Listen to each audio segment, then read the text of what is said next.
Hello, everybody, and welcome to Tabletop Bob. My name is Bob. I'll be your Dungeon Master for tonight's episode of Vecna, Eve of Ruin. We're here. It's Chapter 5. We've got a whole new crew with us. We've got Andrew, and Stephanie, and Stefano, and Dasha. Welcome. Welcome, everybody. How you been? Good. Great. Not too bad. Fantastic. I haven't been on the channel in so long. No, I haven't seen Stefano in a while. Never see Andrew. We never play together. Well, that's going to be my first question to all of you. Eventually, we'll get into that in a second. But the icebreaker tonight's going to talk about who you are and where people can see you here on the channel. But more to come on the icebreaker question.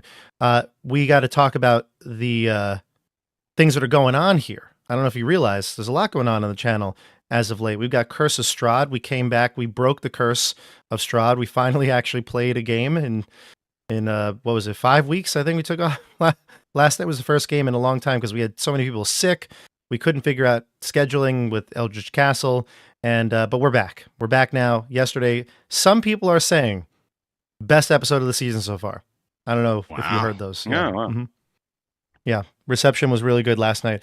We had a good game, a lot of good role playing, interesting aspects of the module. So if you're interested in looking into a Curse of Strahd game, I suggest you check in Tuesday nights. Tuesday nights we stream live. We also have season 1 already fully up on YouTube, and we're up to season 5 on episode 5, season 2. Jeez, I said season 5. That's what happens. Your brain gets scrambled when you play too many games. But yeah, we got Curse of Strahd and Vecna, Eve of Ruin. We're in chapter 5. We're going to keep this train rolling as much as we can. We unfortunately had to push it back last week because I was sick. So we pushed it back, but we're here now, and that's really all that matters. And you know what? We'll maybe make up for it. Maybe we'll have a TPK, and then everybody we can relax for the next few weeks, take them off, and prepare for chapter 6. What do you think? Is that a good plan? I mean, it would give me, I guess, a night off. You might be seeing a lot of stuff in the next few weeks. I feel like this is a trick question. It might be. It's kind of like when the teacher's like, "You don't want homework, do you?" You're like, "No, what's wrong with you?" I just really quick would just want to say, I am so excited to get to do an episode in color. Oh yeah. Yeah. You deserve it at this point. You deserve it. It's just so dark and gloomy in Barovia. It's gloomy. Yeah, it's really gloomy. I mean, Vecna, I don't know how much better this is going to be, but at least we'll be in color. That's true. That's true. You never know, honestly, what could happen.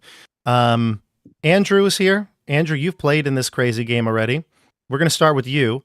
Tell us who you are. I know some people might have got to know you from chapter 1, but reiterate that for everyone. Who are you? And don't tell us who we're playing tonight. We'll keep that a secret, but you were here already. So go ahead. So I'm assuming this Andrew, right? Because chapter 1. Yeah. So, that's right. We're going to have, this is going to get real confusing fast. Yeah. I'm Elias. I'm putting the pieces together here. Yeah, so I'm Andrew. Hello, everybody. You can see me most recently on chapter 1 of this campaign.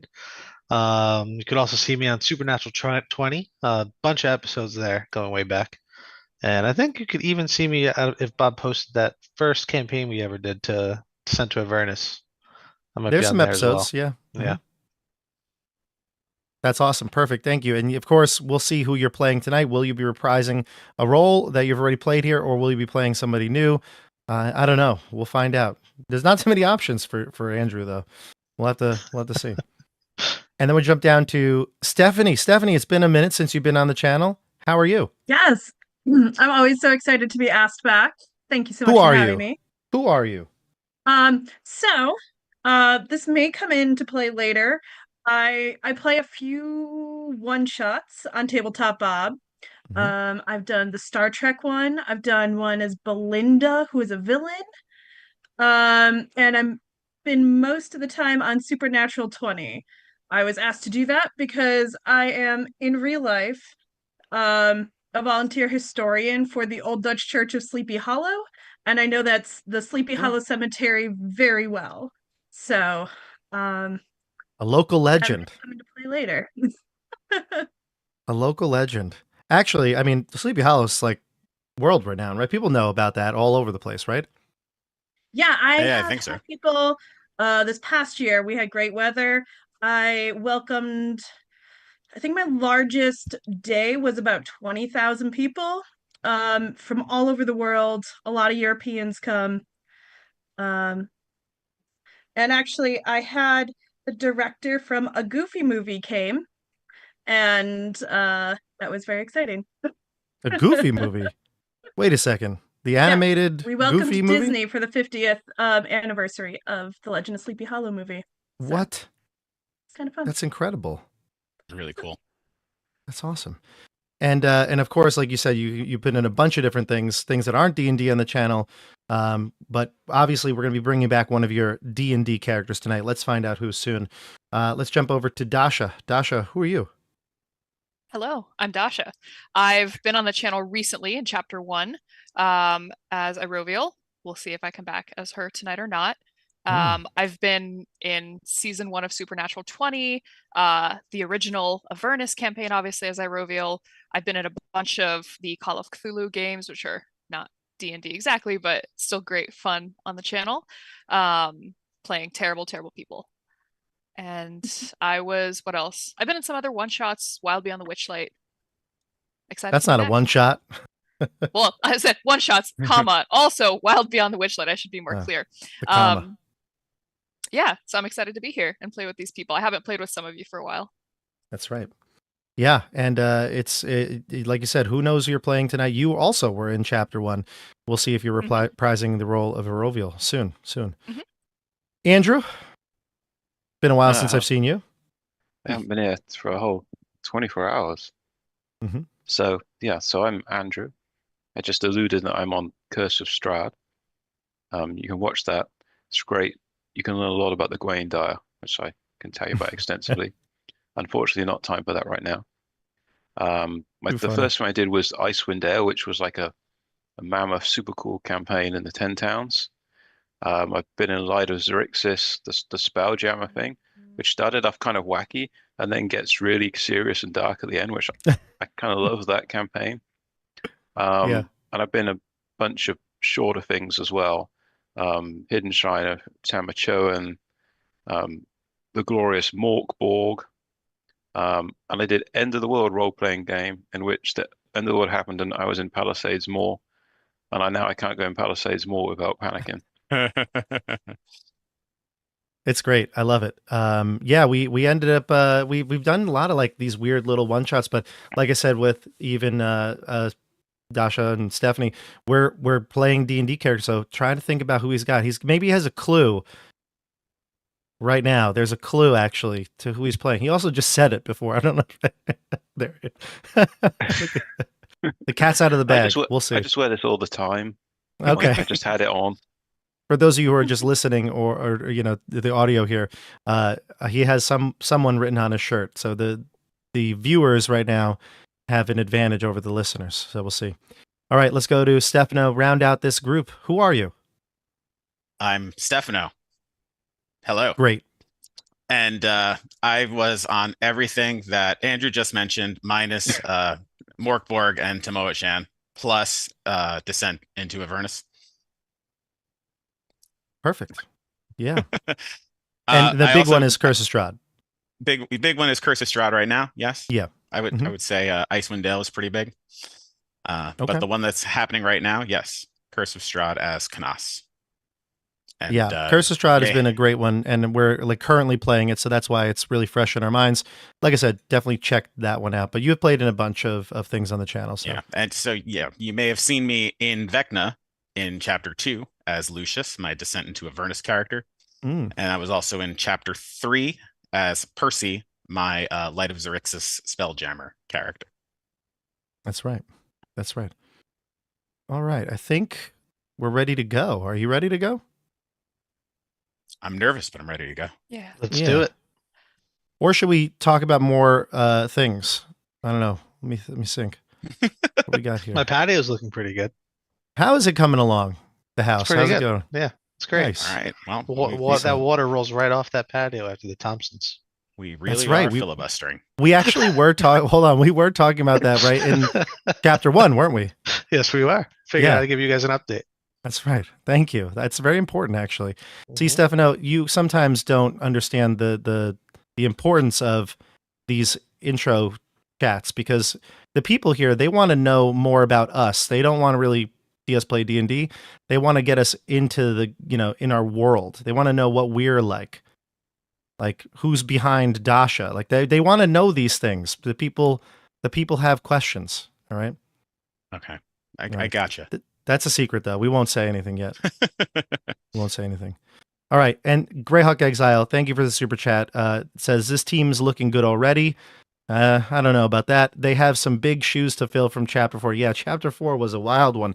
But I can assure you, these chapters are so crazy, and they just kind of like double up on the craziness as they go on. So I'm ready to play.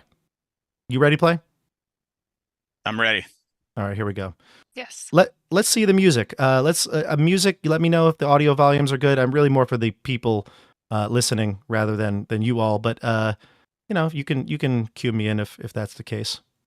Let's see how it goes. Right here. Okay, I hear it. Maybe you hear it. Maybe they hear it. You let me know how the music's going. All right, everybody. This story is going to start with Andrew playing Dobby. Can you give everybody a quick reminder of Dobby's physical appearance? Yeah, definitely. So Dobby is currently a tiefling, red tiefling. Currently. Currently, yes. I know it changes a lot, but he is a tiefling. He's got a nice white gray beard. Not too old. He's pretty strong body currently. Got some nice hooves. He's very acclimated to this body. Yeah, he's wielding some firepower, if you know what I mean. Yeah, he's Ready of to course he was the Wizard of Supernatural 20. He's been reincarnated many times. Maybe one day we'll share the secrets of Dobby, but for now, you find yourself in the sanctum of Lustriel Silvermoon. She's basically the person, the contact that brought all of you together. Her, Mordenkainen, and Tasha from Chapter 1, the three wizards, got you together because there is obviously the multiverse is at stake here.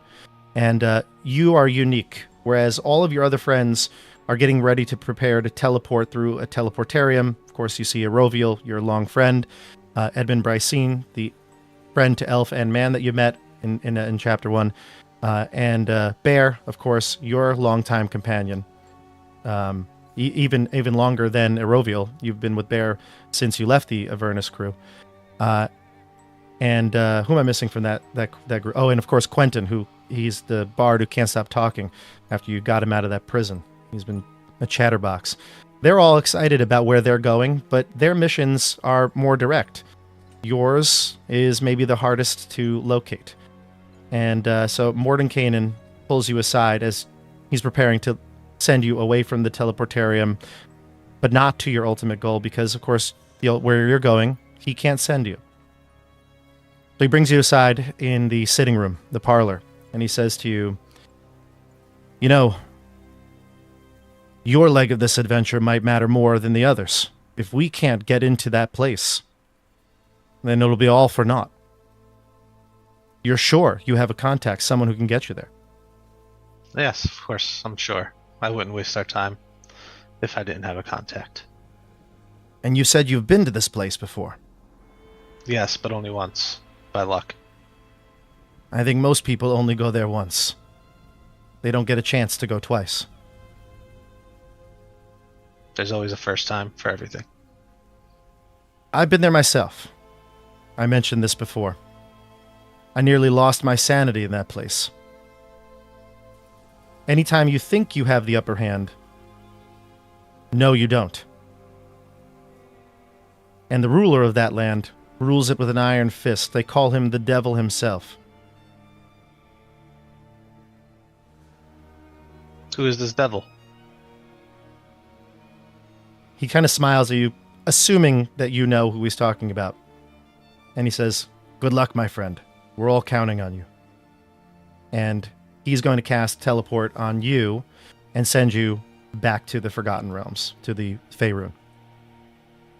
And with that, the scene closes out. Fast forward a bit here. We see you at a small little cemetery. You just entered into what looks like a small cottage of the groundskeeper. Stephanie, can you describe your character to the group? Yes. So tonight I am playing Tom Walker. For anyone who is a literary buff, it's loosely based on the Devil and Tom Walker from Washington Irving's story. I am a half orc. I look more man than orc. I am a fighter. I forgot what my actual class was. I'm sorry. I should know this. I'm a fighter. I don't know how much I'm supposed to say about what I do. I would say just describe what you look like. Don't worry about the info. Yeah. In working in the cemetery, I just kind of look a little muddy. I still look super buff.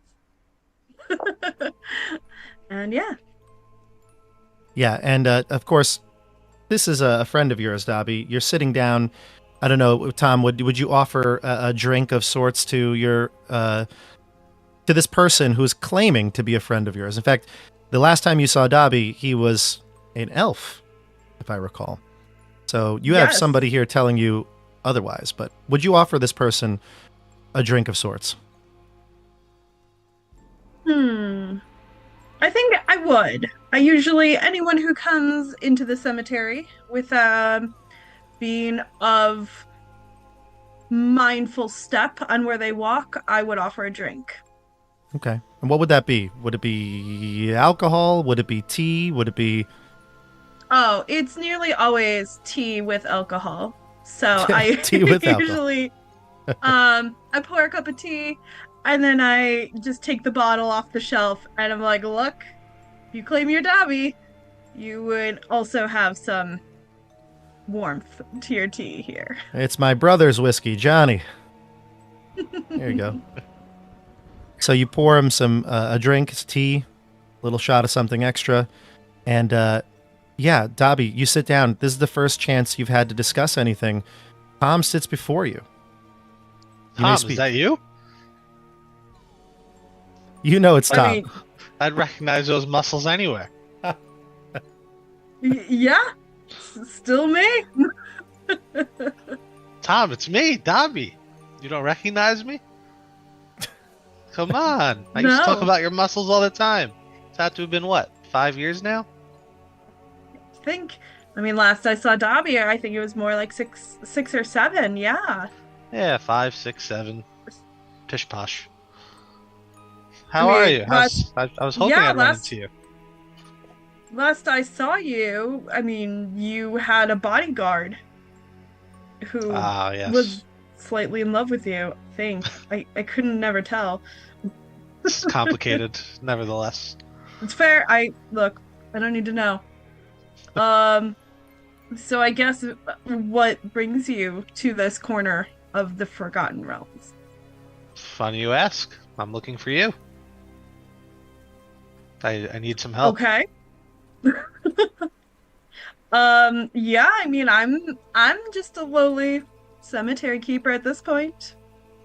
I don't know how much help I could be. Still got your shovel? Always have a shovel. All right, well, I need to ask you a big favor here. I need to get us back into Barovia. No, thank you. Tom, what do you mean? Look, I've done my fair share of things. I don't know, man. Why would you want to go back? It's a very long story, but I have this very nice bottle of whiskey that I know you've been looking for. I could really use your help. I'll offer Tom the bottle of whiskey. Let me think here. Not much of a gift for the request you're asking, I would say. I mean, yeah, this will get you Like, what do you want? I can pick some mushrooms that grow off of the corpses? Is that what you're looking for? I don't know what tieflings eat. Is that a thing? Mushrooms? Of course not. Of course not. More of a steak and potatoes kind of guy. Okay. So yeah, I guess what do you actually need? Yeah, I I need you assume to at help this me. point, Just to Tom might just even to think this is like a joke of some sort. Yeah. Yeah. Yeah. No, this has to be a joke. It's no joke, Tom. The fate of all of our lives depend on it. It's always the fate of our lives. Of course. I wouldn't Tom, be here you look- otherwise. Tom, you look out the window. You know, this whole conversation verging on what joke to maybe some sort of serious request gets you a little paranoid. So you start to look out. You look to the eaves of the other the mausoleums, things like that are in the cemetery. You look. You don't see the presence of any birds. They're not there. So it seems like you might be here by yourself. Gotcha.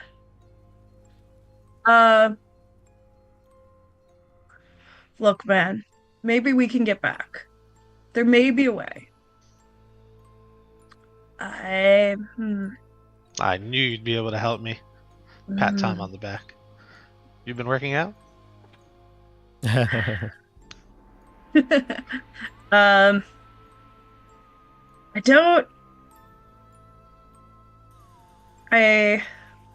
I'm sorry. I'm out of game for just a second. Does Sure. Dobby know what I'm in or no?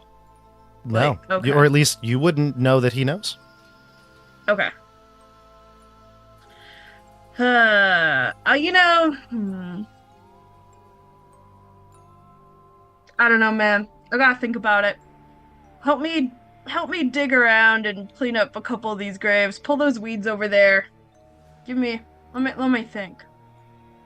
So maybe some yard work will be the price for help. I don't have much time, but I guess if I get my hooves dirty a little bit, if it'll definitely help get you to help me. I'll do Oh what it yeah, you takes. have hooves. Perfect. I need a couple of those rocks moved over there. We'll do a couple things. Yeah. So at this point, Dobby, you feel like it's been beating around the bush. Like you're not sure if Tom knows everything you know, and vice versa, right? You get the sense that Tom is maybe stalling here. This request for service might be just a stalling tactic. But it's up to you. How do you want to respond? Do you want to do some of the work, or do you want to like say other things? What would you like to do to get what you want? Tom, I've been sent here on a very important mission. If you really must know, I don't really have time for these chores. What I'm trying to do is for the fate of the world here. You don't understand.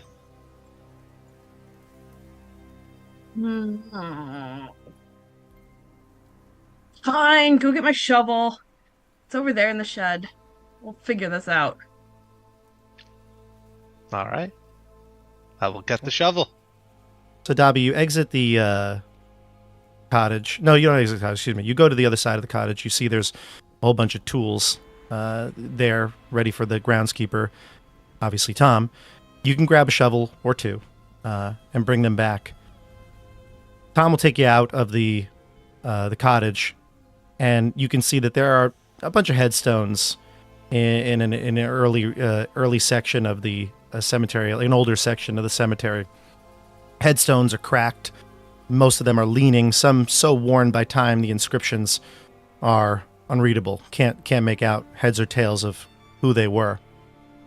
You also see patches of fog gathering around the bases of tombs, and I mean it's daytime. You've approached here in daytime, but even now the fog starts to roll in, gather amongst the tombs, curling like grasping hands up at the structures. You see that there is a grave at the end of the row, and can't read who was there. Tom brings you to it. It looks like it's been undisturbed for quite some time. Lots of weeds, lots of overgrowth.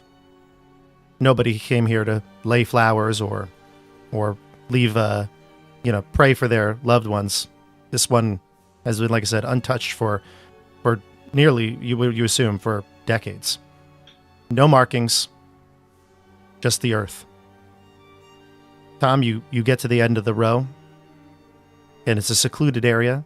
The fog makes it even more shrouded. What do you do? Let me think. Okay, man. I guess we just start digging. Let's hope this works. It'll definitely work. These conditions look perfect. Yeah. And don't really like messing with my stuff, but if you're saying that the weight of the world is on our shoulders, I guess we'll just start digging our way down there. now, Dobby, you are not unfamiliar with travel like this. In fact, in Chapter 1, you came back from the Upside Down Neverwinter in a similar fashion, waking up within a grave. Perhaps, like other Shadowfell places, this could be one of the portals to perhaps Barovia. So you start digging. You start to move the earth around, and eventually you have a open grave here. You see a coffin, old wooden coffin. Looks like it's been undisturbed for quite some time. You open it up, and inside you can see the remains, long since skeletal remains, of what looked like some poor soul. They're just there lying. The two of you lie down on top of the body in the coffin, and slowly Tom starts to spread dirt on your bodies, and eventually until it's covered completely, as best you can. And we'll end the scene there. All right, let's change the music here. Right? This is a little much for what's about to happen now.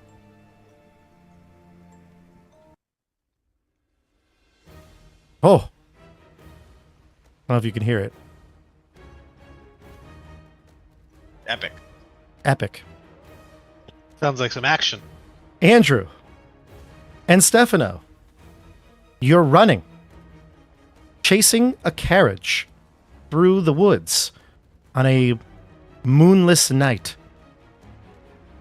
The air is cold around you, a fog, a deep, creeping fog, gathering around the sides of the road. The town of Daggerford at your back. You're running further into these woods, chasing this carriage, like I had said before. Describe your characters as you're running. We'll start with you, Andrew. Okay, so this is Elias Dawnstrider, level 12, light cleric of Lavender. He's fair-skinned, blue-eyed, raven hair. It's mostly grey now. He's in his 50s at this point. He's an exemplar of his Aluskan race. He has the amulet of Dawn's first ray, very glorious amulet around his neck, and he carries a shield bearing the symbol of the Ascendant Sun. He has an intense gaze, betraying his zealous nature, but he has somewhat of a joyous gleam in his eyes, even now. And Stefano? Well, if you could picture the most beautiful creature you've ever seen in your entire life, but older, that is Blair. They pale in comparison to Flair. He has elven ears. He's got 2 earrings on his left, 3 earrings on his right. He has beautiful flowing blonde hair with a tinge of green. He's wearing sunglasses on his head. Hell yeah. And draped in blue and purple, looking very royal. He's wearing a cape, and he's got a drum slung around his arm, his trusty rapier at his side, and I think that's about it. Nice. So we've got the other counterparts of the Icewind Dale crew from previous chapters here, obviously. You are running through the woods, chasing after this carriage. Give me athletics checks to see how you can keep up, because the horse that is driving this carriage is pushing pretty hard. The advantage for you all is that it rained a lot recently, so the ground is slick with mud.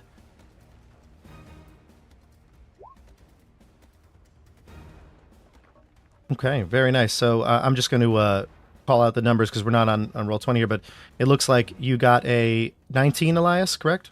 Correct. And Flair a 10? Yes. Great. So, Flair, you're struggling to keep up. The mud seems to be making it challenging for your little elven dainty feet to make it through, but Elias's heavy armor... tiptoeing through the mud. You're tiptoeing. But Elias's heavy armor splashes through the puddles and is able to give him more solid footing, it seems. However, the carriage is rather quick. It continues down the road. You notice something. The fog is picking up. It's getting thicker. In fact, you realize now behind you, you once could see maybe the lights of Daggerford. You know, even in the distance, it still shone brightly. Now you look back, and it looks like as though a wall of fog or mist has surrounded you. The carriage in front, also, almost visibility becoming so poor, you can barely see it, even though it was no more than like 40, 50 feet ahead of you. As it starts to close the gap, or as it starts to widen the gap, it almost disappears within the fog. Eventually, after a while, you don't hear the sound of the horse's feet. You definitely don't hear the sound of the people you were chasing. You were chasing two individuals. One looked like some sort of a priest. Had almost like cleric's vestments on. The other was a colorfully dressed man wearing all sorts of purples, blues, reds, scarves, things like that. Had almost as many earrings as Flair did. And was almost. Recently that night, you were watching both of them in an inn in Daggerford, stealing people's money in card games. As they left, this is the memory you had earlier in the night, you followed them, the stables, where they got in a carriage and headed off into the woods. When they spotted you, the carriage took off, and that's where we leave you. You're stuck. You look backwards, the mist completely enveloping you. What do you do?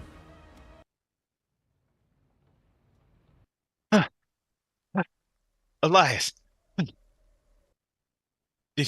where did the carriage go? What is this mist that has come from nowhere? I don't know. Is it all around us? It's all around us. It's thick. I try to wade my way through. Which direction? Back towards Daggerford, or continuing west into the woods? Which direction was I headed? So Daggerford is behind you to the east. You followed this into the a passage through the woods, heading west, and this is where you find yourself. That's where I think the carriage went, right? Yeah, and there's trees to either side of you, thick, dense forests. Probably continuing west. Sure. Yeah. You have low visibility. You can't see more than 10 feet in front of you, but the road beneath your feet is still there. So you can at least follow it. You even see the newly made ruts of the wagon wheels that have gone through it, the hooves prints of the horse that has traversed through the mud. You feel like at the very least, even if you can't keep up with this carriage, you can at least track it.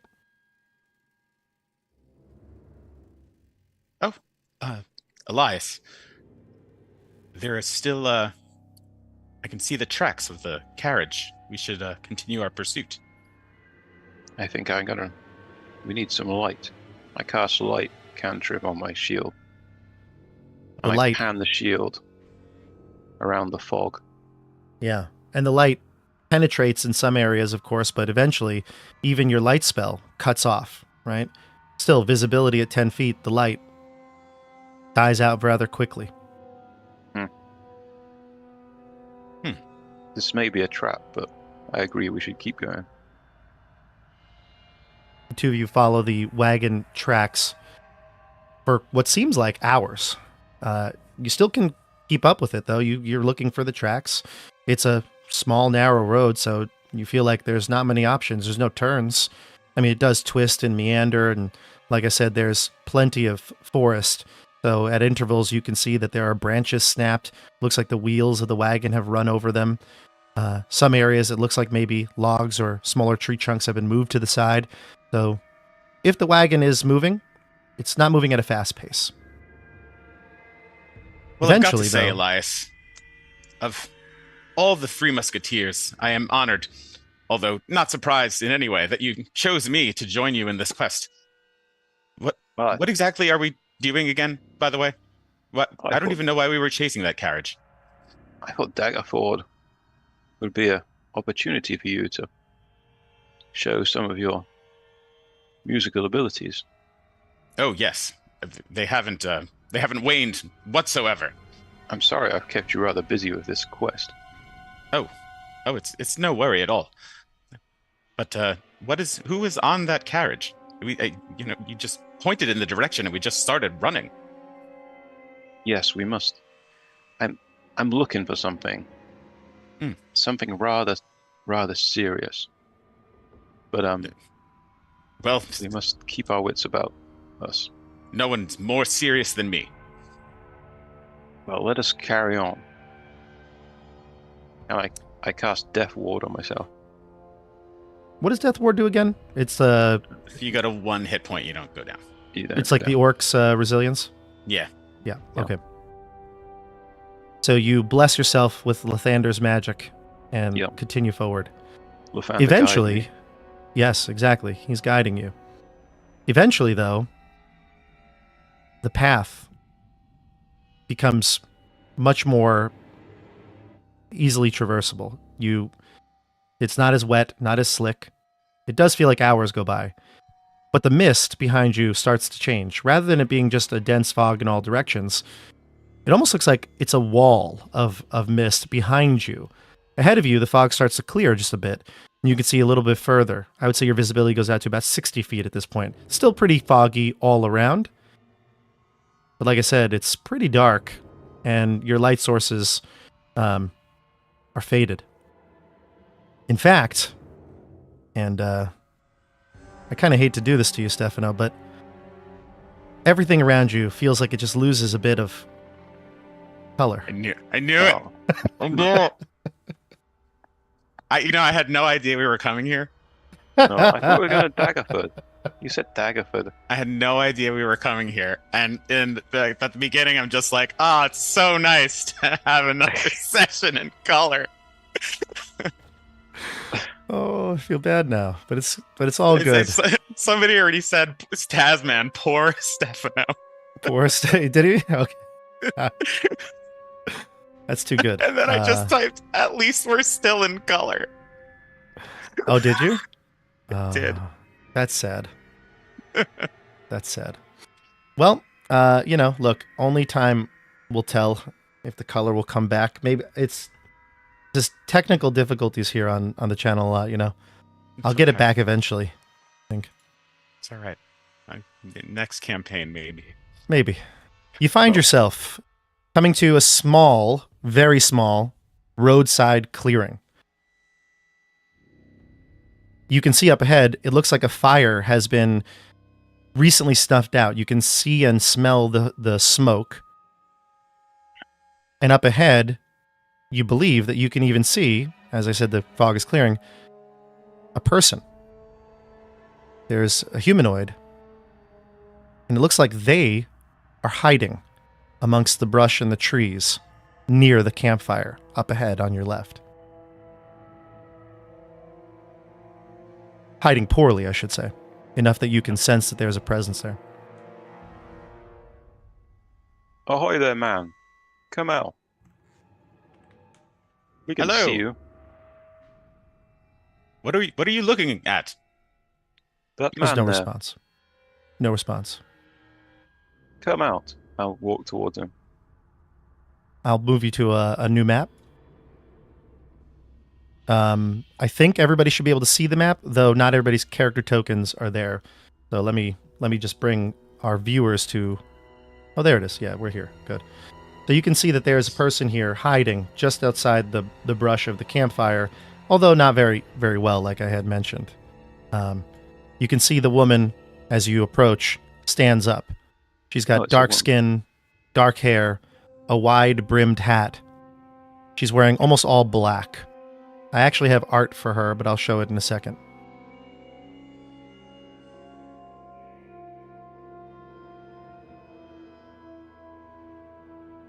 What do you do? I'm gonna Hello. Can you hear us? She looks at you and she nods, but she's just like really squinting her eyes, looking down her nose at you.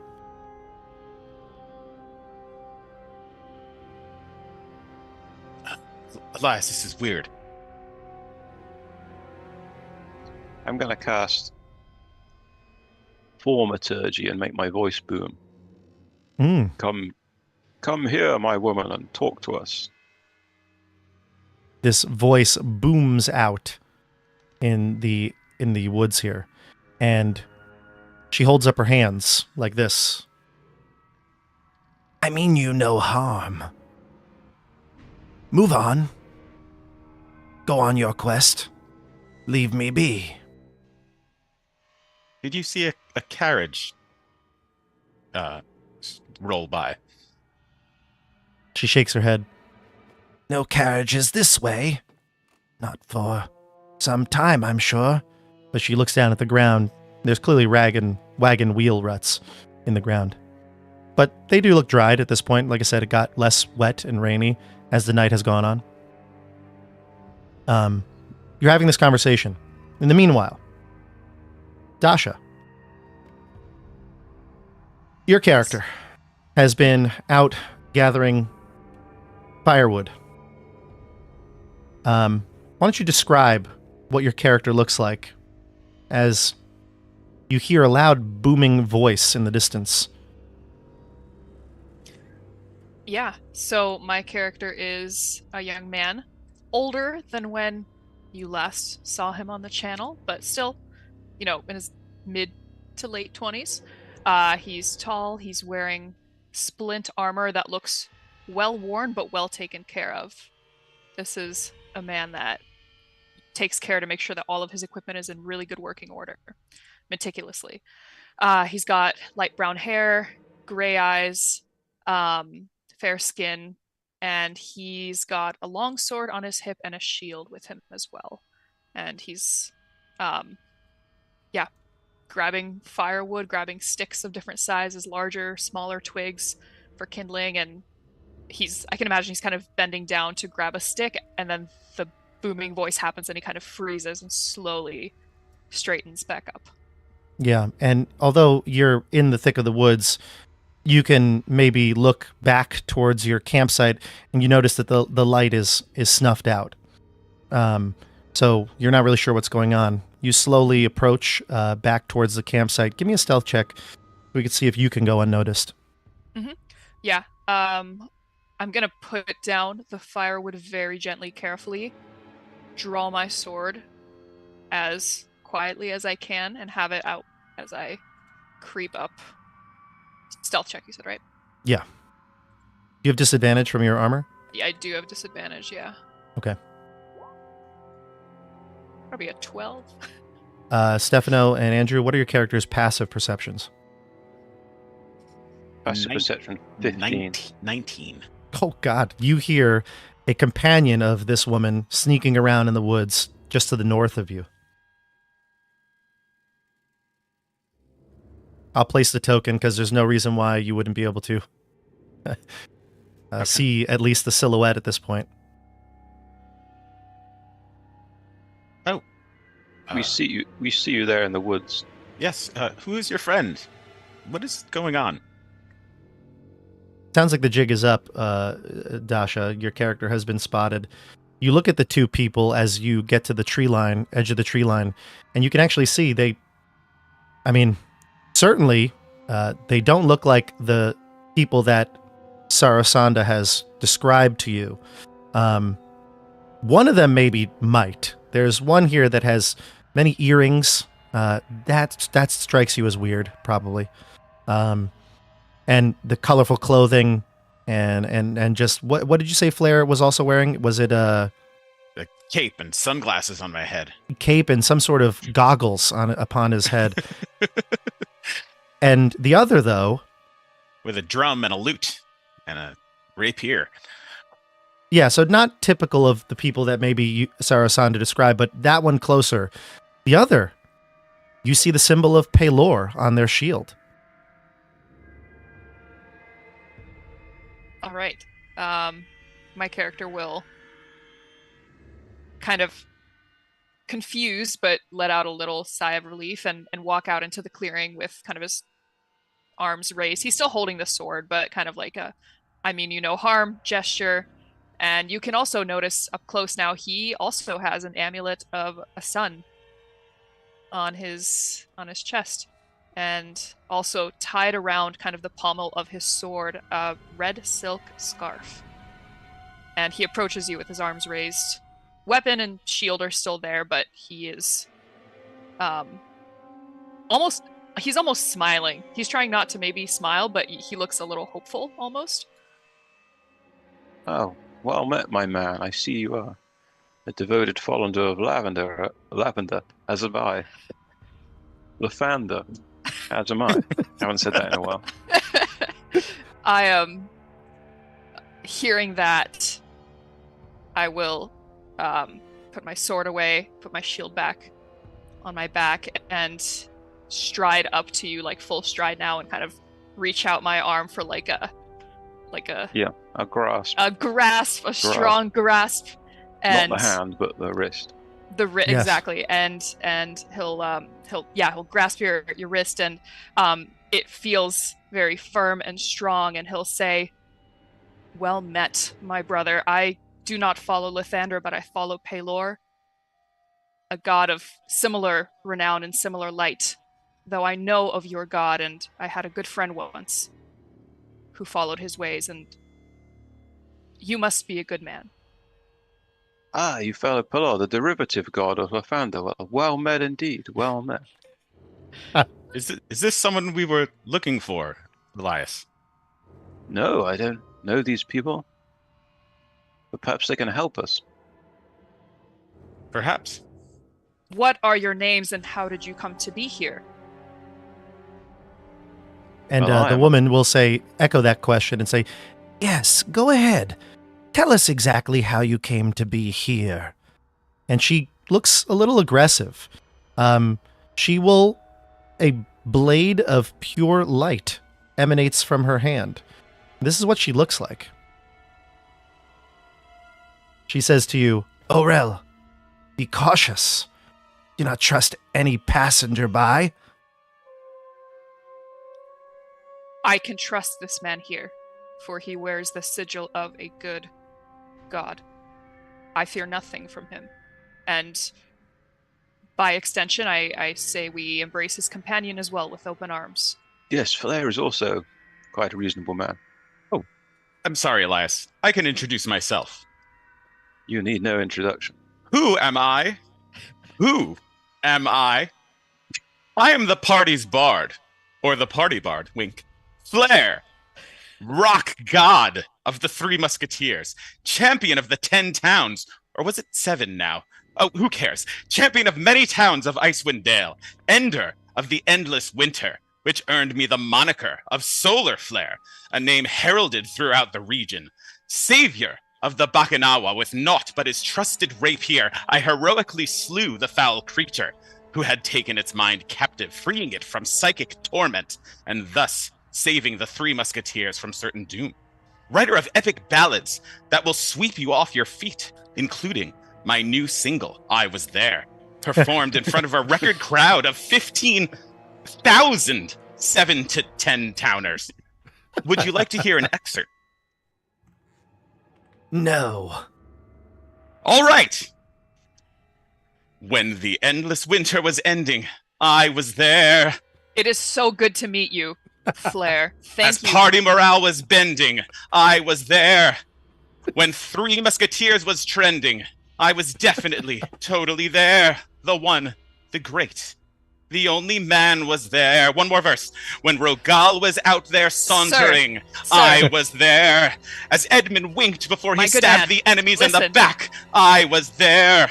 When Elias lasered down Zardarox, I was maybe kind of totally there. The one, the great, the only solar flare.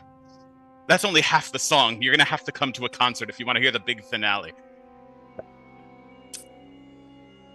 Blair was also there during lunch. Oh, many lunches. Yeah, Many. he's a great, excellent Lunch is lunch mentioned companion. in the 5th verse. Nice.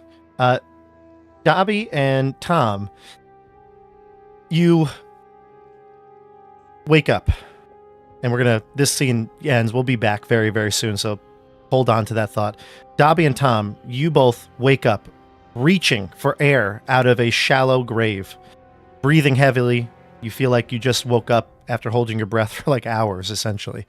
But you are no longer in the Faerun. You are in Barovia. And how can you tell? Well, it has all the similar markings of Barovia. A thick, heavy mist enveloping you all around. The area, the ground here looks like it is, the maintenance of hundreds of years ago, the technology of hundreds of years ago. The roads are not adequate at all. And you see a sign.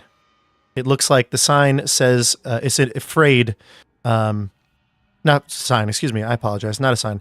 You see a old wooden gallows on the opposite side of the road. So you woke up from this shallow grave. There are a couple of small, maybe wooden grave markers here. On the other side, though, you can see a gallows creaking in the chill wind. So again, more markers of the terrors of Barovia. You can see a frayed length of rope dancing from its beams, and a well-worn road, like I said before, splits. You do see the signpost now.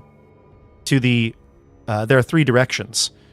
Barovia Village to the east, the Sur Pool to the northwest, and of course, Ravenloft to the southwest. So you have a couple of options here.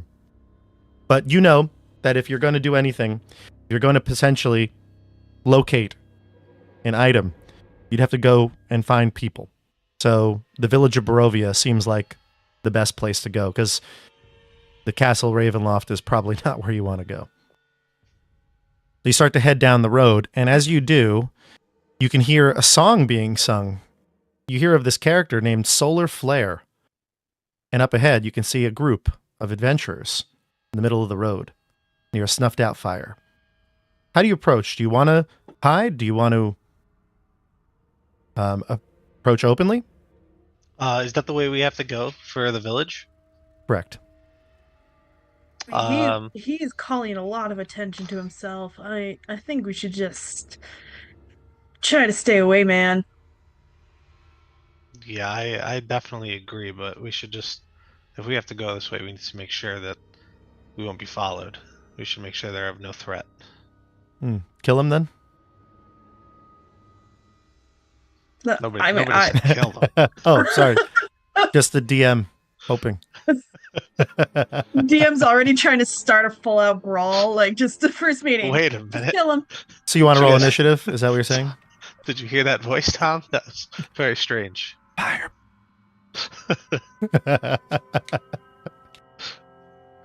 Yeah, let's go. I think we should get a little closer. Stay stealthy.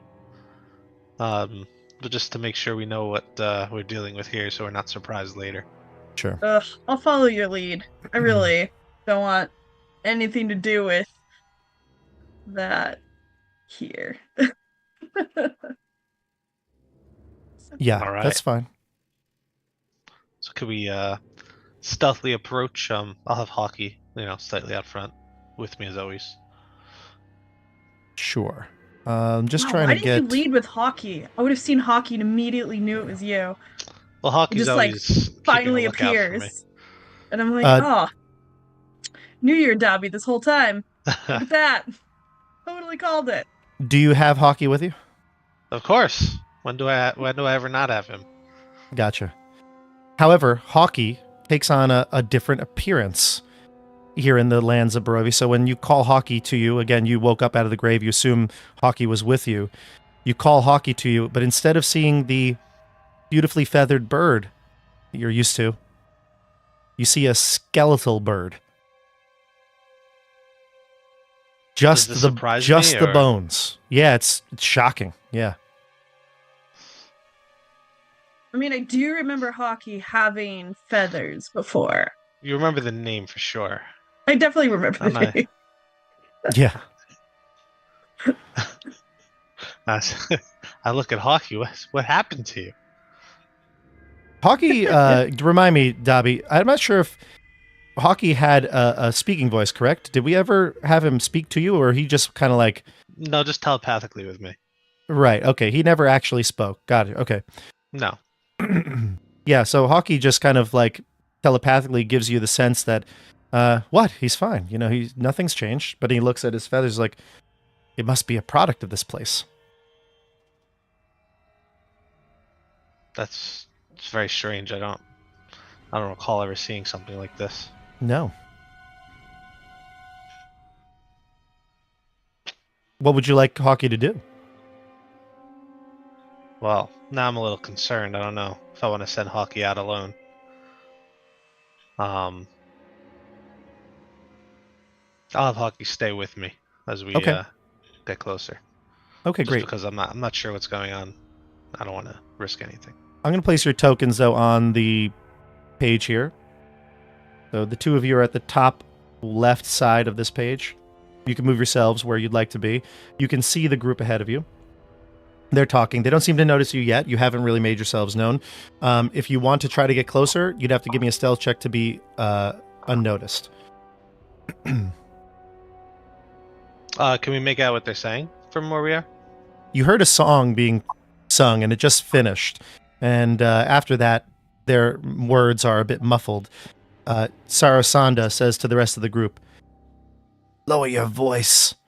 You'll call every creature out of the woods. Where are you headed?"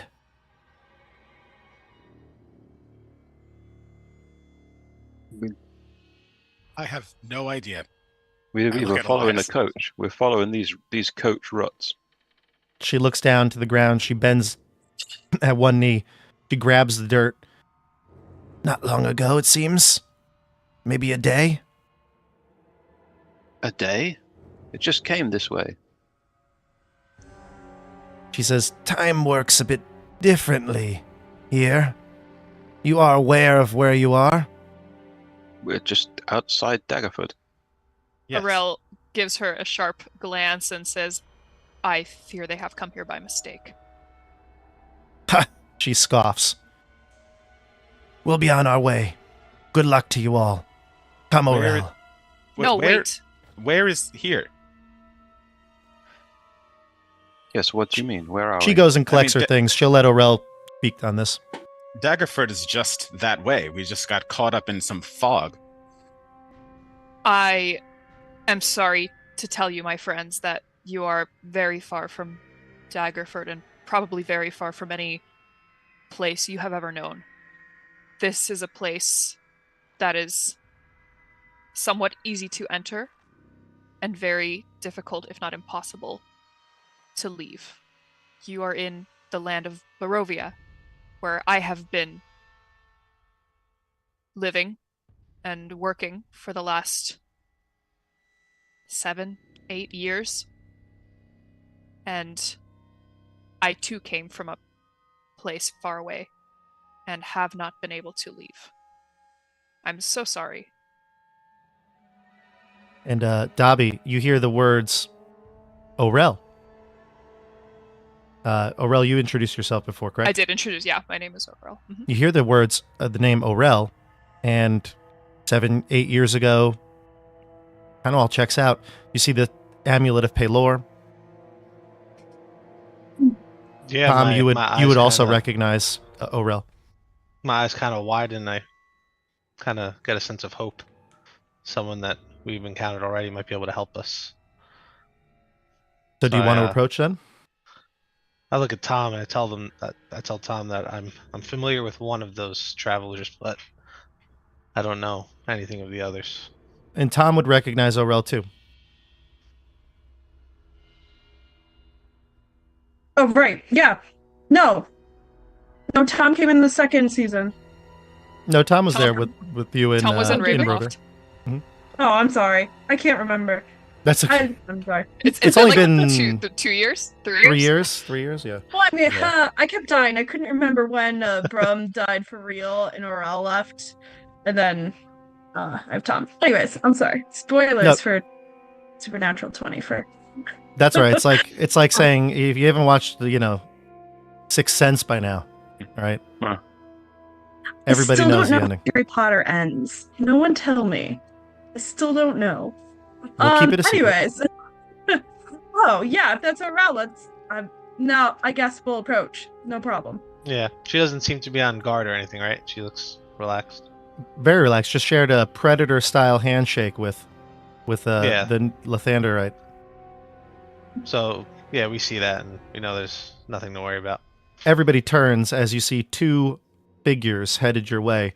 Again, one a half-orc, the other a tiefling. Now, Orel, you probably would recognize Tom, although, you had only that one adventure together. I probably would say familiar looking, 8 years older. And then a tiefling traveling with him. When I you get hear the footsteps approaching, I will again draw my sword and turn to face them.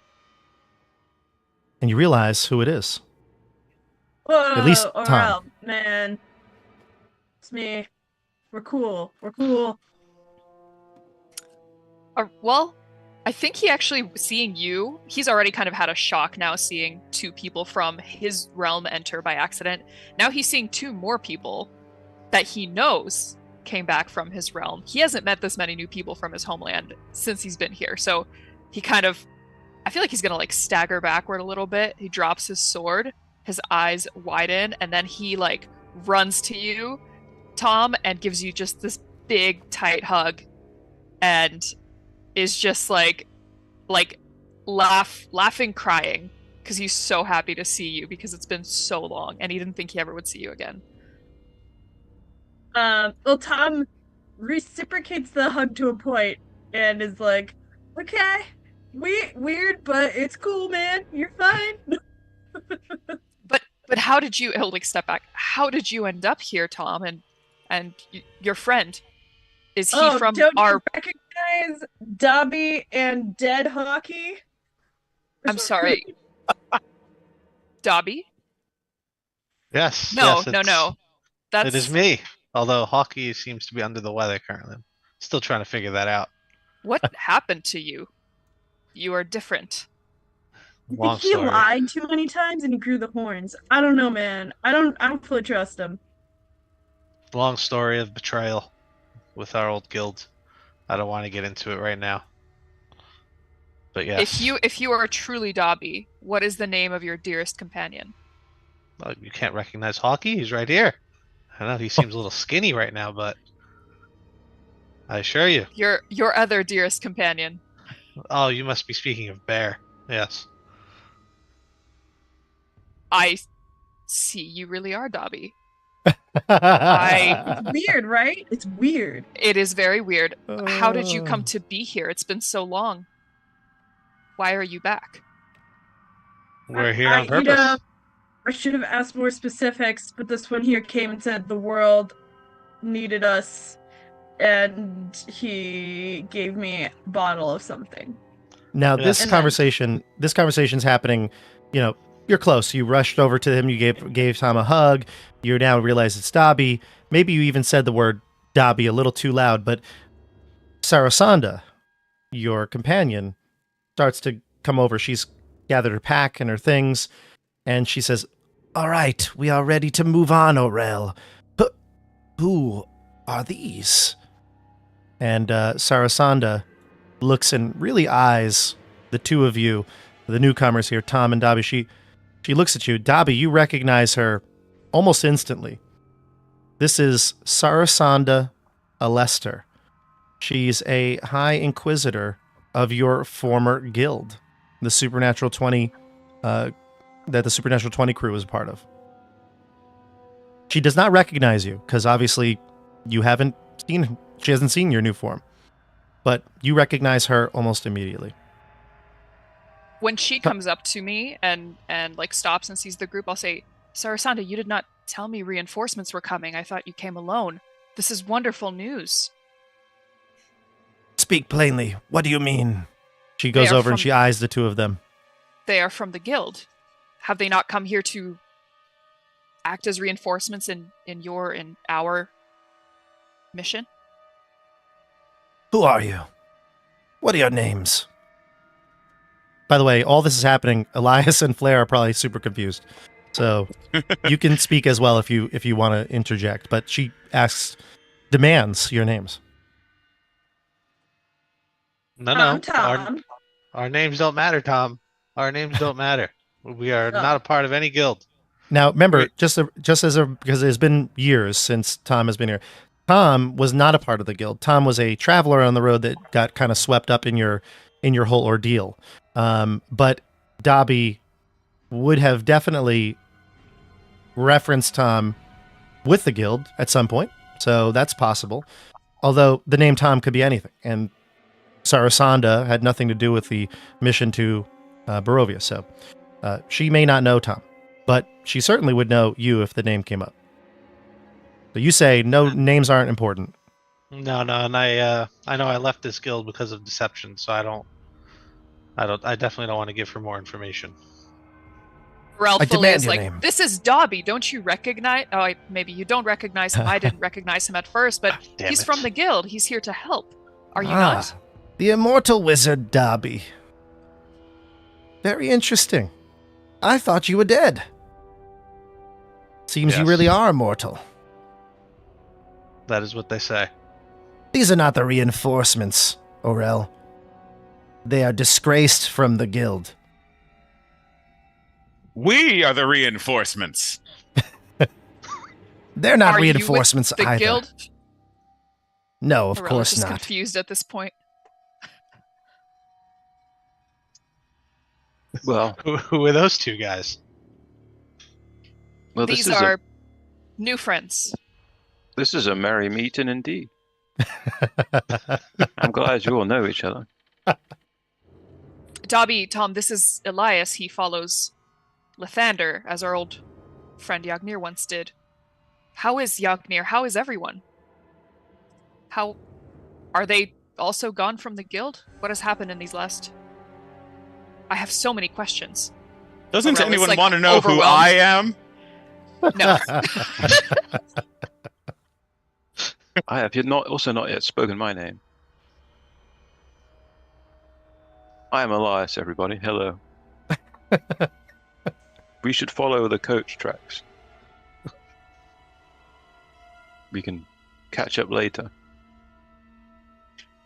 Don't get in our way, she says to Dobby as she starts to walk along towards the coach tracks. Sorry, I forgot to say something.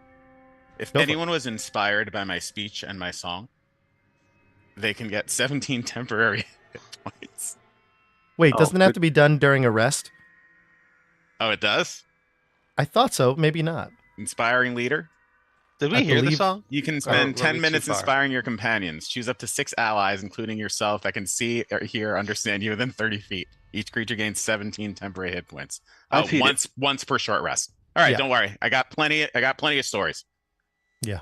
Wait, we gotta listen to you for 10 minutes? No, I'm just kidding. All right. So at this point, though, you start to maybe follow Sarasand, or at least start to move a bit. And you see another person, enter onto the road. See a man. Wait, sorry, Bob. It says once per short rest, so I think I can't do it again until we take a short rest. Yes, correct. You have to take a short rest. When you take a short rest, you can do it. Right. You didn't take a short rest before we chase the carriage. Oh, you and Elias? Yeah. I'll allow Elias to decide. He seems to be the taskmaster here. I am the taskmaster. What were we deciding? Sorry. If we took a rest before we started Like- chasing the carriage, Like you and stalking these Flair. people. Yeah. Yes. What were you Yes. doing in the tavern before you? Well, took we were chase? having a rest. And we listened to Flair sing some marvelous songs. Sure. Go ahead. The two of you can have the temporary hit points, not everybody else. Huzzah. 17, you said it was? Yes. Okay, great. So you start to either follow Sarasanda as she starts to maneuver along towards the tracks, but even she stops in the middle of the road. You can see a creature, a human. I'll describe this person. A deep voice calls out, "Who goes there?" Through the chill mist, you can see a large man in drab clothing wearing a tattered gray cloak. He's got shaggy black hair and thick mutton chops. Got a spear in his hand, a small bundle of animal pelts slung over his shoulder. You can hear a howl of a wolf somewhere in the distance. You lost? Travelers? We are travelers, but we are not lost. We know our path.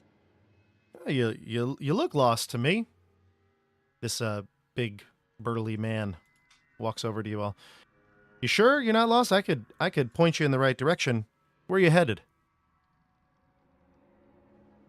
I mean, Aurel, didn't you say you've been stuck here for a while? I have ever since you left. You know this been- man? You've been here for 5 years? I think Longer. you're lost, man. 8 years, but I am not lost. I have found my way here. And I found my purpose. But I do not know this man. Do I know this man? I haven't seen him before, right? No. No. Okay. I do not know But this give me an man. insight check, Aurel. I will do that. You've been on many of these roads at night between the towns. 21. You have a feeling that you're encountering a pack of werewolves. Immediately draw my sword. Immediately put my arms back like this for everyone to back away. And look at Elias and kind of nod for him to draw his weapon as well. Do you oblige? I'll cast Mage Armor on myself as soon as I see Aurel Sure. draw her sword. I'll say to the man, we have no need of your assistance. Please be on your way and let us be on ours. I don't think you understand. You are what I've been looking for. And we're going to go initiative as he changes into a hybrid monstrosity, a werewolf.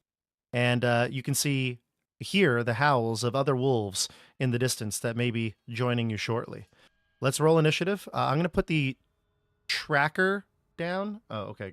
There you go. Well, we can do. Let's try it. I'm going to put the tracker down, and you all have to click on your token in Roll20, and then roll initiative on D&D Beyond. I will put you in, Aurel, if you just roll again. I'll just change your number to the original roll. Sounds good. It's not letting me click on my token, by the way. Well, Really? Interesting. yeah. Okay. Yeah, that's it. Really? It says Elias. You are Elias, right? Right.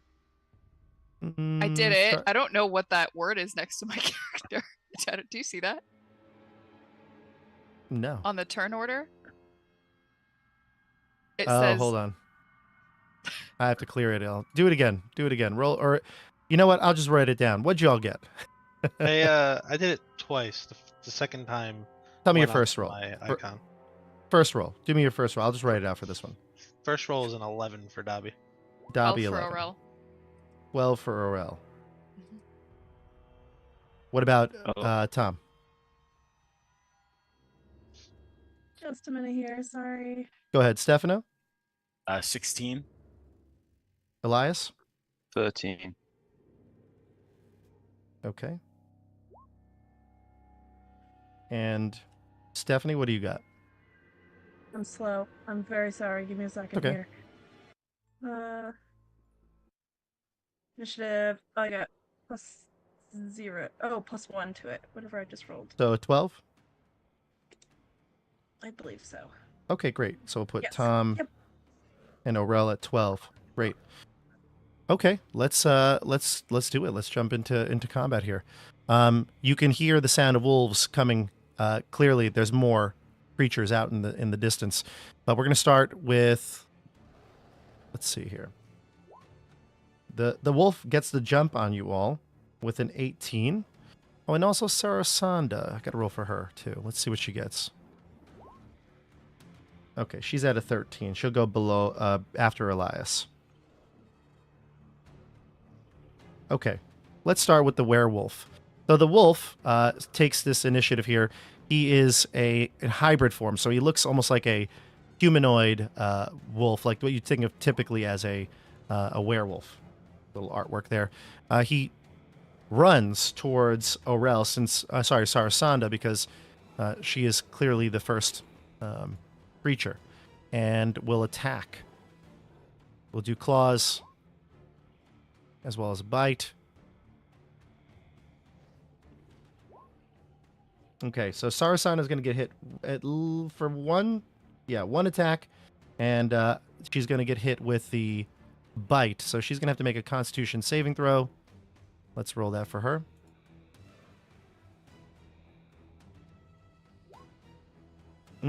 She gets hit, and she screams out loud. You can feel the pain of this, whatever this lycanthropy curse coursing through her body. She calls out, readies her sword, but she's hit for sure. Okay, now we go to Stefano, Blair. We don't see any of the werewolves, do we? You hear them. They're in the woods, but they're not here yet. You heard their howl in the distance. There's just the one. Oh, there's just the one. Just the one. Mm-hmm. Okay.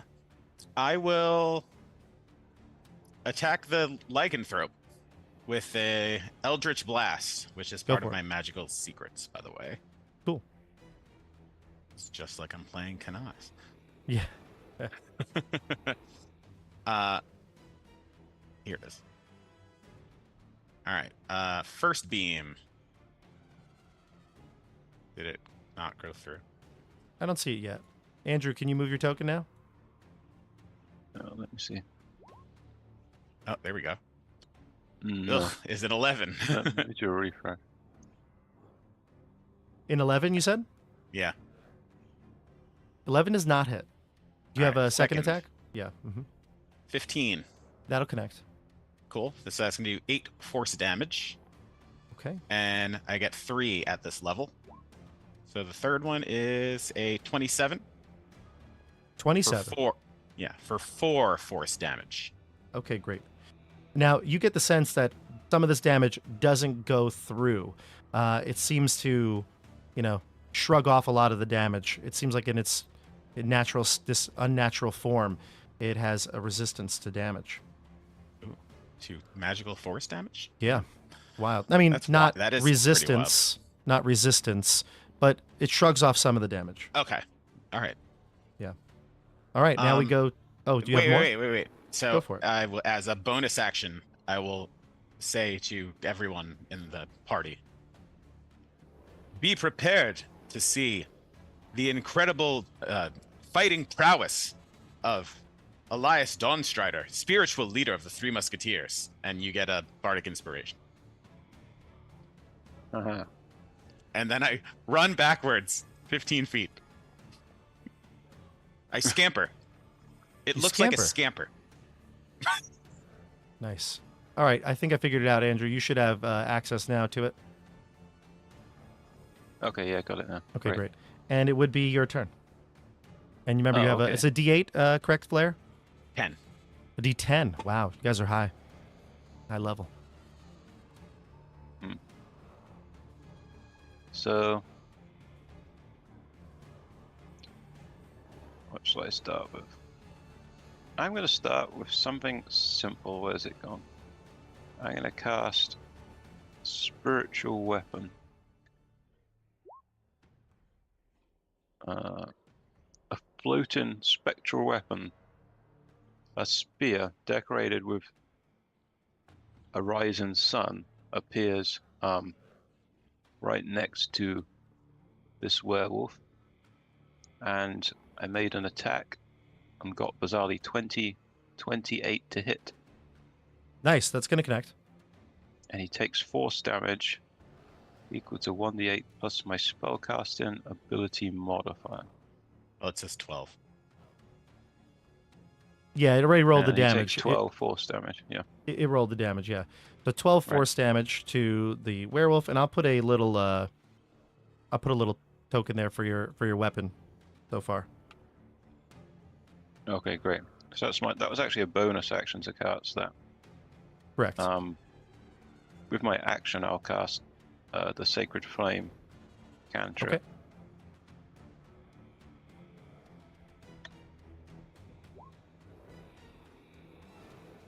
Oh, look at that. All right, I'll roll the saving throw. 17 dex. Oh, I thought Sacred Flame is a check, is it not? Yeah, dex, Yeah. DC 17 dexterity save. Gotcha. Fails. So what's the damage on this one? It's quite impressive. It's 16 radiant damage. Very nice. 16 radiant. Fires out from Lightbringer, my mace. Nice. Oh, yeah. I forgot about your mace. It's a magical weapon, Yeah. right? Sweet. Lightbringer, magical weapon. The Mines of Fandalva. All right, there we go. There's your weapon. All right, let's go to... And you can move if you choose to. You have any other actions, or are you good? I just stand there. Okay, and then we go to Sarasanda. She is very upset by what just happened, so she's going to use an action here. She's going to use a... Let's see here. I think what she'll do is she is going to use a spell. She's going to use telekinesis on this creature. So let's see if the creature passes the saving throw. Fails. You can see that she starts to move the creature. She's going to move him, and let's see here. She lifts him up in the air, and she says, "You wretched beast, how dare you attempt to destroy me? I will kill you." She raises him up, and I guess he can go, 60 feet? 30 feet. 30 feet.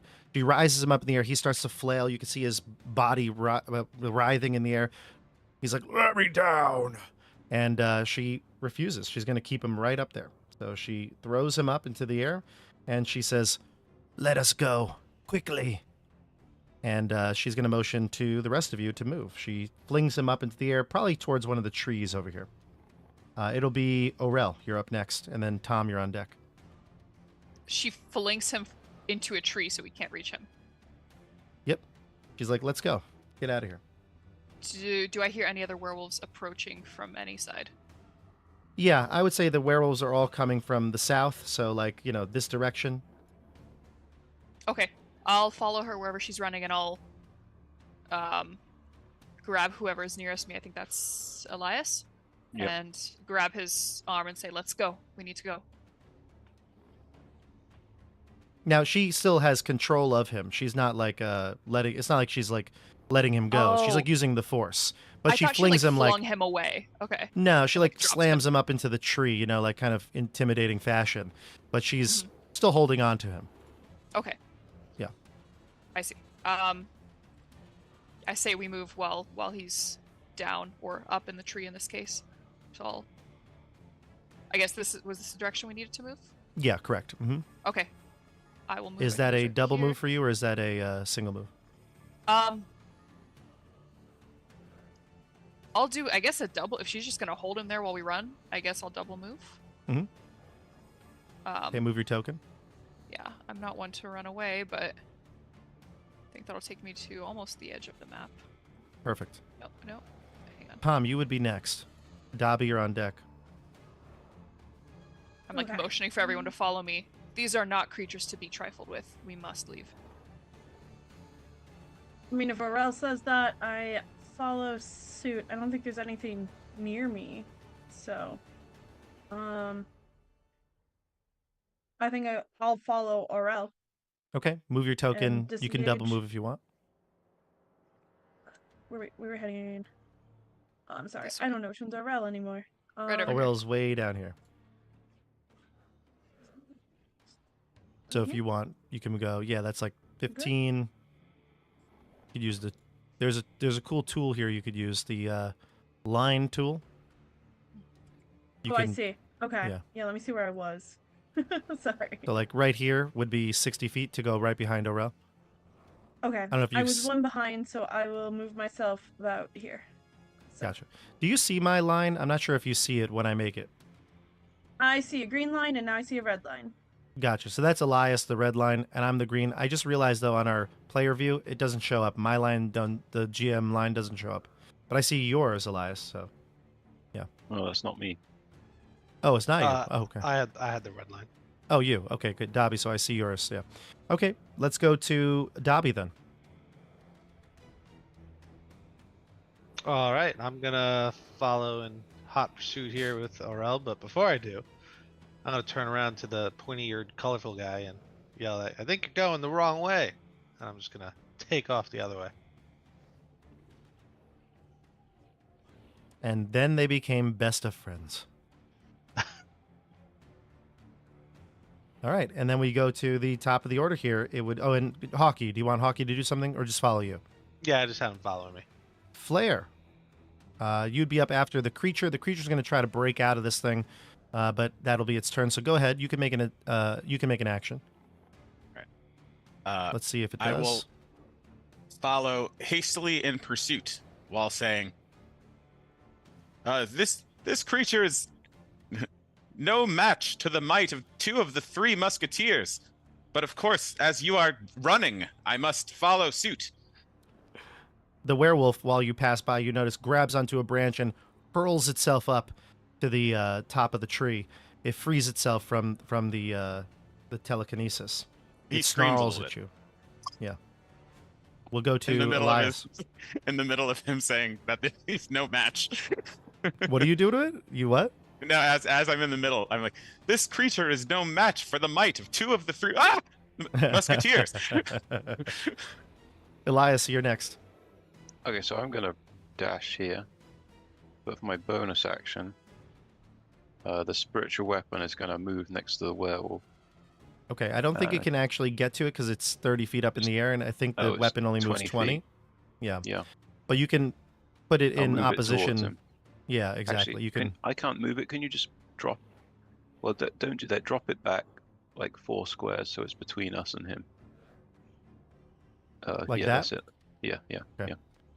Great. All right, and then Sarasanda will go and again delicately retreat with the group, and she'll spend another spell. I think now she gets closer. She's going to try to. No, she'll save her spells at this point. No, you know what? She'll try and levitate the creature, so he's just kind of float there. Yeah, within 60 feet. She's perfect, so he'll make a save. Okay.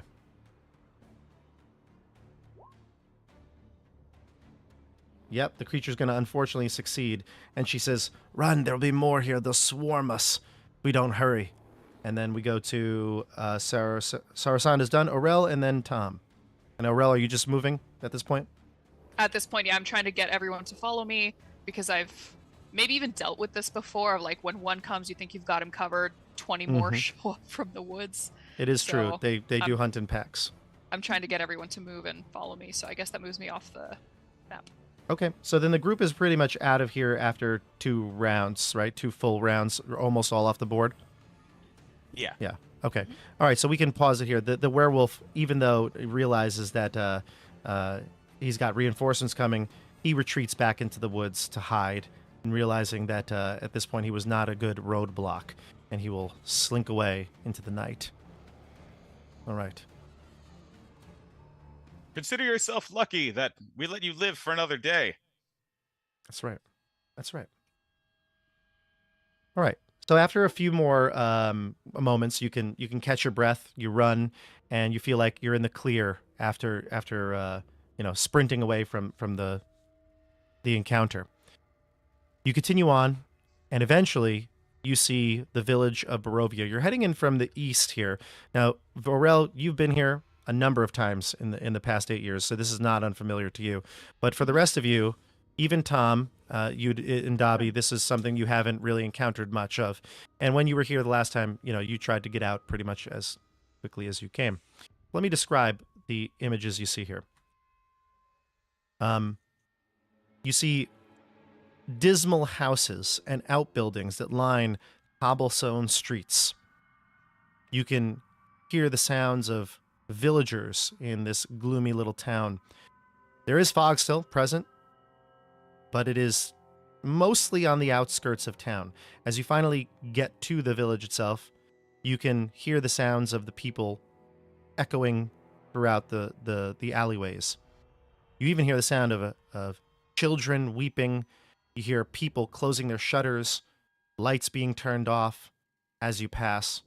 Eventually, though, you can see a crowd begin to gather as the rest of you go through the village.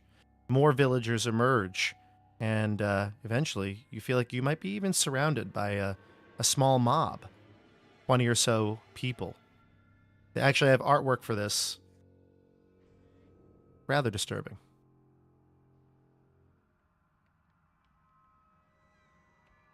What do you do as the crowd is surrounding you? Do I recognize anyone in the crowd from my travels and the work that I've been doing around Barovia? Do I have any contacts here? You don't have too many contacts from the village. The village is... Oh my god. Yeah, I know. Especially that little kid in the front. Yeah, that's terrifying. He's got like a little trowel, like a gardening trowel. No, I would actually say that you don't have too many contacts here. Anytime you've ever been here, it's been mostly to maybe deliver a message or something like that to the burgomaster. But you don't see him in the crowd here. Either way, in this case, you know that the village of Barovia is the weakest of the villages in terms of like resistance to Strahd, and they seem to be the most strange group. But you don't blame them. You have been living far away from Ravenloft, and they live in its shadow. Mhm. So I will. Do they recognize me from me coming through here for years? I would say you might be recognizable, yes. Although this might be something you choose. I don't know if you do this, but do you openly show your symbol of Paylor as you go through the new towns? Or not new towns, other towns? I do. I am not ashamed, and I am always, maybe not as like annoyingly spreading the word of Paylor, because it used to be just like unsolicited pamphlets to like anyone who showed up in Aurel's path. He's still got a few of those, but it's more subtle now. But he proudly displays his symbol, and will talk to people. Are you ready to talk about your Lord and Savior, Paylor? Exactly. Yeah, like a good little missionary. He is spreading the light. He's spreading the good word. Again, not as annoyingly as he used to when he was a teenager, but yeah. So he displays it, and I guess as the crowd closes in, he'll like, put his hands up and say, "We mean no harm. We are just passing through." Give me a persuasion check. Elias, you want to add to that? Maybe you can give advantage. Yeah, I want to add to that. I'll stand up and shout, "We are looking for a coach that has come through here. I see you are sadly in need of the dawn. I am a worshipper of Lathander. At a future time, I'll be able to educate you about him, and Dawn will come here again." This is going to give me disadvantage, talking so condescendingly to these people. I actually am going to say that does not give you advantage. Actually, I didn't think it did. Yeah, it doesn't. I won't give you disadvantage, but it doesn't give you advantage. That is not what they needed to hear. The man with the pitchfork says to you, "Hey, you're interlopers. You're gonna cause trouble around here. Mind your business. Get out of our village." I rolled a 14 for persuasion, so I assume that I wasn't saw. enough to... Yeah, I Okay, saw. great. Yeah. It looks like they're wielding brooms, axes, Some of them carrying stones that they're like tossing up in their hand, and pitchforks, all the like these makeshift weapons. What is And, Sarasunda doing? Aurel will look at her as this all goes down. Her eyes are, she's got these weird like glowy eyes. You've noticed that about her. That doesn't make her too popular around here either. But she's going to use a spell for sure. She is going to cast. Let's go with. Yeah, she's going to cast Mage Hand and take off her hat without, it looking like she is taking her hat off, like levitating it off her head almost. And her eyes glow wide. Her voice doesn't boom with thaumaturgy, but just deepens it on its own right. And she's going to intimidate them. And she says, Back to your homes, all of you. You don't know what you do here. And let's see how she does here. Oh, yeah, she rolls pretty high. The small child drops his trowel. He goes and hides behind the adult, the parent there. The rest of them, some of them drop torches, some of them drop their weapons, and they start to disperse. The man with the pitchfork is last. But he eyes Elias and Aurel right back. before he leaves. No worries, don't worry. We're just, as the man said, we're just passing through. We have nothing to say about people named Lathander or Lathander, something like that. We will bring the dawn back to this place. We will maybe at some point, but not right now. Go about your daily things. I lean in towards Aurel. What are these people? Why do they all look so mad? These people have been oppressed for years beyond anything you could ever imagine. And his gaze will kind of travel up to where you can see Ravenloft in the distance. You think they could use a little music? No. No. Blair, I I think appreciate. that is genius. I No. appreciate No, your. no. It's genius. Music brings people together. I fear if we give them music, they might run us out of town. Though I'm sure deep in their souls they could use it. They do not know what they need in their minds, and they are filled with anger and distrust of outsiders. All We're already drawing it. Maybe later. I already am a huge celebrity in Icewind Dale. Perhaps my name can travel into Barovia as well. We're already causing too much of an attraction to ourselves. We must get off the streets. She looks around and Yes. sees a tavern. You can see a single shaft of light thrust illumination into the main square, its brightness looking like a solid pillar in the heavy fog. Above the gaping doorway, you can see a sign hanging precariously askew, proclaiming this to be the Blood on the Vine Tavern. I'll kind of try to usher everyone inside. Yes, let's go. To the We tavern. must talk, and I need to know your true intentions, all of you. And she looks at Dobby specifically, and she starts to head towards the tavern. What do you do? Do you follow? I Well, kind of I want to pull Aurel to the side and kind of whisper that I really need to talk to him privately without anyone else's ears. Of course, anything for you, my friend. What do you need to tell me? Not here. When we find somewhere private. Agreed. But for now, let's go in. My companion is well-meaning but impatient. And Tom, were you going to say something? Oh, if there's a bar, I'll follow. Oh yeah, for sure. Let's There's go. a bar. Tom, you get Super close to this. Now, when you and the Supernatural 20 crew came through here, you spent very little time like mingling in the village of Barovia. You did get entwined with a woman named Mary. You did end up talking about her child and things like that, the baby. But in this case, it was not. It wasn't for pleasure. So you really didn't spend too much time here. The Blood on the Vine Tavern, though, as you get close to it, you can realize it actually the sign originally reads Blood of the Vine, but an N has been scratched over the F, making it a play on words here. This looks like it was once a, bustling tavern.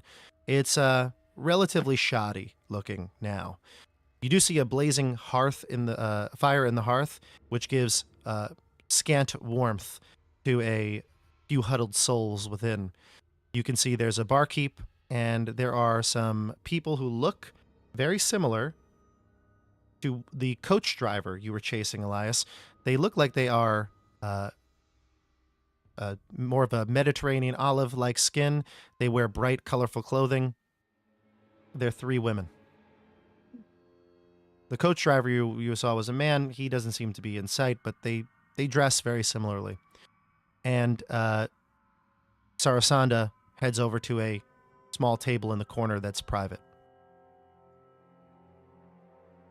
I'll bring up the rear, make sure everyone goes to sit down with us. Great. All right, so you may discuss. You're all there in the tavern. What do you do? You're sitting around this table in the corner of the room. It's dark, shadowy. 1 candle on the table. You can discuss.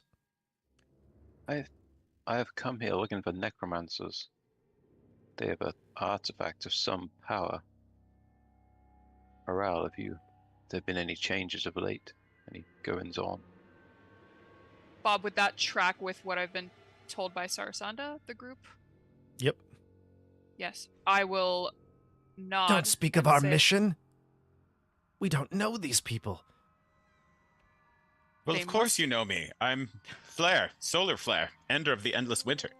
I'm sorry if I don't trust you right away, but seems rather odd to me that I come here on a quest. You have the same. Arel will turn to her and put his hand on her shoulder gently and say, "My dear companion, you must trust. Paylor tells us that we must be trusting of others, for otherwise how can we find the light? The light that we may not know others hold." And he kind of gets a little bit preachy for a second and then comes back to logic of, if they are seeking the same group that you came here seeking, that I'm now helping you seek, wouldn't it be efficient to share what we know and hear what they know? Tell me what you know of the priest of Osibus. Tell her. Well, they are necromancers, and they have been getting waxing strong of late. There's been talk they have an artifact of great power, and it must be removed from them. Who are you working for? Who are you working for? I asked you first. Well, I'm not a bard, but I do play the harp. And I also want to know who you're working for, so that's 2 against 1. She is here from the guild that I used to be in, and I'll look at Dobby and Tom kind of for some acknowledgement. Yes, I'm aware of the 2 of them. Tom Walker, isn't it? That's me. I remember reading reports of your name. Well, then you know what I've done. And you there, Dobby. You left the guild disgraced. How did you come to end up here? Well, I left the guild because of what they did to me. As you could see, I'm not the Dobby you remember. And I'll leave it at that. Well, as it far looks as like how I we're all ended up here. Well, Go go ahead. ahead. For me? Okay. Yeah, you. I ended up here on a mission of my own as well. But I am quite curious of your purpose first, since you called us here to this meeting. It looks like all of us are here for the same thing, then. The priests of Osibus. It seems so, and I hope we can help each other in this mission. I'm a specialist. I know much about these priests and their ways. They're necromancers. They seek out cults around the realm. They manipulate them. They use them for power. They steal their souls, similar to that of perhaps a lich, siphoning off energy. They tattoo themselves the souls that they steal.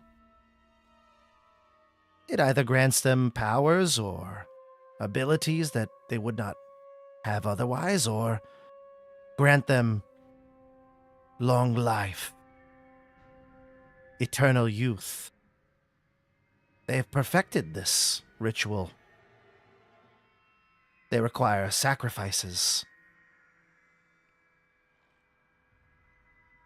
I've tracked them here. But what nefarious reason would they have to be here in Barovia? A place that seemingly no one could enter.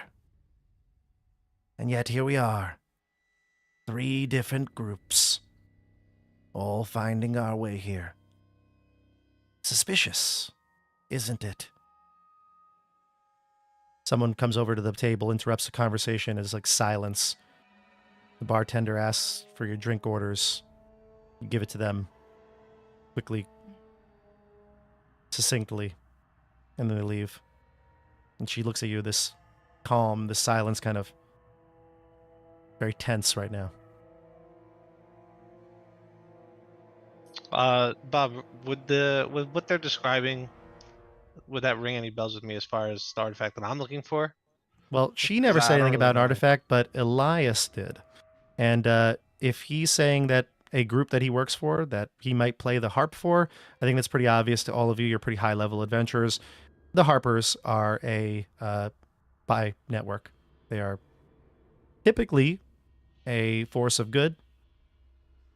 Though you know how spy networks can be. They might have similar information or something slightly different than what you have. But it checks out, maybe. And I turn to Elias and say, I never heard you play the harp. Why have we not played together? Oh, come on, Fleur. Blair may not know. I don't think Fleur knows. Yes, You well, d- I don't have it with me. It's too bulky to carry around, you see, Fleur. You're retired, Of course. old man Elias. They're hard to get. I don't have one in the 10 towns. It's impossible to source a harp in the 10 towns. Rogal tried to make one. It didn't turn out well. No. It was a disaster. So, she says, so then, an uneasy alliance it will be. I've been tracking the priests of Ozibus all around Barovia. I've been here for a few months. I met Orel in a town called Kresk. It seems like Orel has expertise and knowledge of this place. Being from the guild, I had a feeling that you were still alive. But we have to be careful. There's someone here they call the Devil. They rule over this place with an iron fist. Orel, explain. I look at Dobby when she says the devil. Arel will look at you and kind of shake his head. A much worse, more evil devil than you could ever imagine, Flair.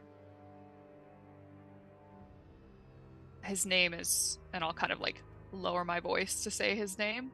Kind of like Voldemort. Like I don't want to say it out loud in a tavern and like be like, you know, Lord Voldemort, you know, but I'll say his name is Strahd, and he What? is. I'm just gonna move right on. He is the embodiment. She of said evil. Strahd. Strahd? Strahd. Hush. Do not draw attention to yourselves here. You can see what kind of a reaction that can provoke from these poor villagers. Strahd is a force of great evil and darkness. The opposite of everything you and I fight for, Elias. He oppresses these people, kills them, steals their children, imprisons them, leaves this land shrouded in mist and darkness for eternity. And my friends and I, and he'll look at Dobby and Tom, know very well what he is capable of. And we once chanced to fight and even defeat him. After which my friends left. and I thought it would be my mission to stay here and help these towns rebuild, the community gain a sense of light and purpose once more. But, and here he'll specifically turn to Dobby and Tom, and he looks very sad as he says this.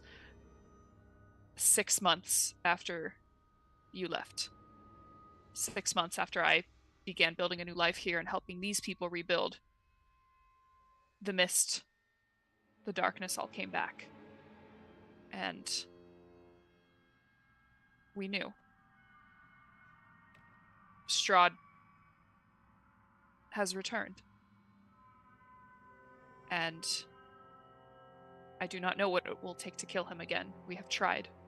For years I've worked to, and he'll lower his voice again, to build some resistance here despite the people's hopelessness. I have made friendly contacts with various groups across these towns.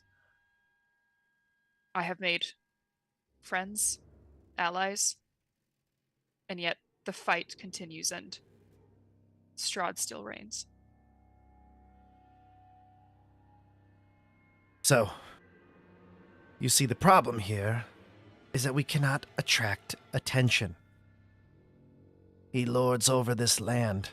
He knows all that happens.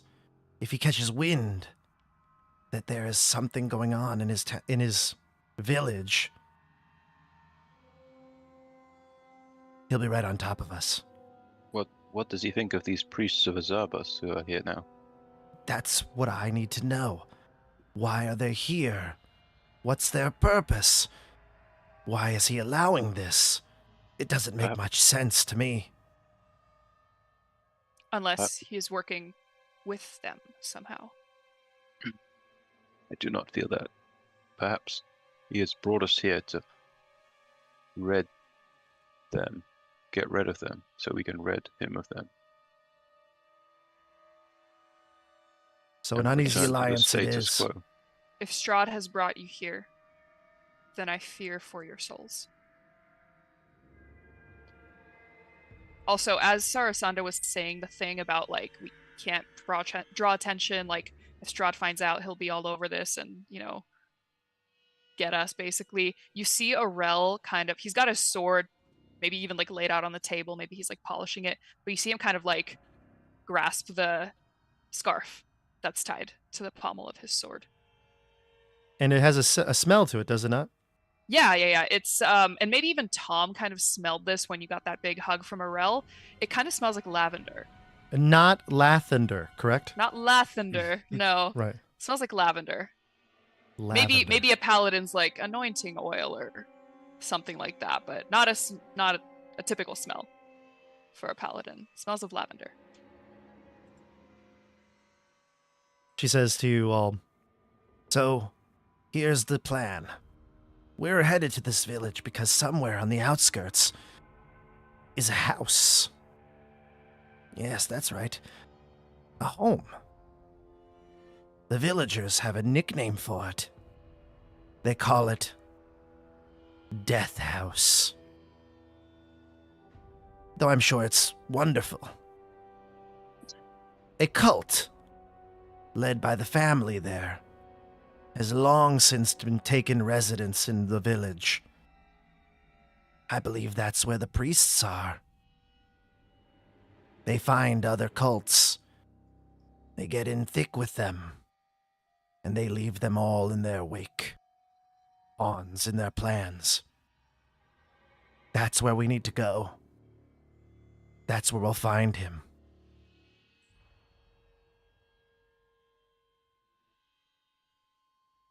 All right. So which way do we go? Let's go immediately there. After we have some lunch. Lunch. your food comes, your drinks come. Wolf steaks is really the main meat here. If anybody wants to trout? No, they have no knucklehead trout. No. Oh, this is so strange. No. Acquired a taste for it. All of a sudden, I'm not hungry. Any chicken nuggets by chance? They do have French chicken fries on actually. side. They do have chicken. I don't think they make it in nugget form though. That will do. Okay. Maybe some stewed raven. Tom's like, no. They're my Okay. friends. I'll have the wolf though, for sure. I'm Okay. not gonna turn that down. If that's the local delicacy, I'm here for it. Yeah. This place, by the way, is run by you can tell afterwards, the women that sit at the table, the brightly colored women, clothed women, they run this place. It seems like they're relatively young, like in their late teens, early 20s. They seem to be laughing, having a grand old time, while most of the other patrons, like I said, huddle around the fire for warmth or sit and sip a dreary drink in the shadowy darkness of the corners of the inn. But for the most case, they seem to be enjoying themselves. They get up and they leave. They give one glance towards your table as they exit the place, but they seem to be talking to the barkeep. They seem to be in charge here, and they leave. And this again brings Elias's attention. The people you were chasing. It seems like they have a kinship with those women. At least the coach driver would. Do you have any questions for Sarasanda or Orel? I noticed these women here are of a strange race, swarthy. Know anything about that? These women, they run the tavern here. They are Vistani. Bastani, I've heard that before. Where have you Maybe heard in this another before? life. In another life. No, it just feels like a familiar name. They're very beautiful. They seem to be the only ones enjoying themselves around here. They are quite beautiful and they do enjoy themselves, and they are seemingly some of the only ones that can travel freely to and from this place. Ah, perfect. Our ticket home after we find this Yes. priest of Asabal or something. You may travel with them. Why did you not travel with them out of this place? Yeah. I have a purpose keeping me here. I cannot leave. Orel's Alex? too good for himself. Yeah, don't worry. No, don't worry. No, I'm not worried at all. It's going to be a very easy trip. We're going to kill some necromancers and then bada bing, bada boom, Elias and I are gone. But The I'm trouble sure is, yes. many of the Vistani allied themselves with Strahd. Though not all. Please don't think that every member of this group, this community, is evil. There are The good whole souls race among them. is evil. Orel's like, no, there are good souls among them. I know, I've met many, but you must be careful. They Well- cannot guarantee you safe passage out of here. Well, first things first, we must first find our artifact. Tell me more of this artifact, please.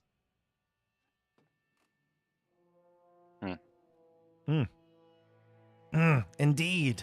Tell us. Yeah, I'd like to know as well. Yeah, Wait. actually, Flair, you actually, when he told you to come on this journey with him, and he had many meetings with the Harpers in the south, like near Waterdeep and things like that, he always came out of the meetings and just basically told you that, yeah, we're getting clues, but he never really clued you in on any of the mission, other than the fact that you're looking for these priests. I think now, my friends, we can speak freely. A look at Orel. Yes, I think we must. My brother, we men of light must trust in each other and trust in each other's companions. Indeed, in the dawn beauty reigns. Yes. I bring out paper from my bag. I say I would draw the artifact. And I draw a straight line on the paper. I say, this is the rod of 7 parts. You may have heard of it.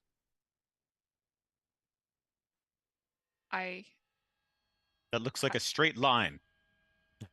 There's a rod. One of the parts lies here, I'm sure of it. It's an artifact of great power. We must find it. Sarasanda doesn't react in much of a way other than maybe like a puzzled look. She looks down at it and she's like, So either she's, got a very good poker face, or it seems like she's surprised as well. What powers does this artifact possess? Great powers of evil. I see. It's Any critical. reaction from Dobby? Yeah, definitely. I kind of shot up as soon as I heard him say that, and I immediately, almost shouting, ask him who sent him here to retrieve this artifact, kind of demanding, almost. I will grab you and like push you back down in your chair. The devil! Oh, everybody starts to look over at the table as a little commotion starts. Shh. Calm. I quickly put the diagram away. The diagram. It's The stick it's figure a- rod. The blueprint. You're right. It's this. This is it. The whole artifact. It's just hide that. My It's God. exactly as they described.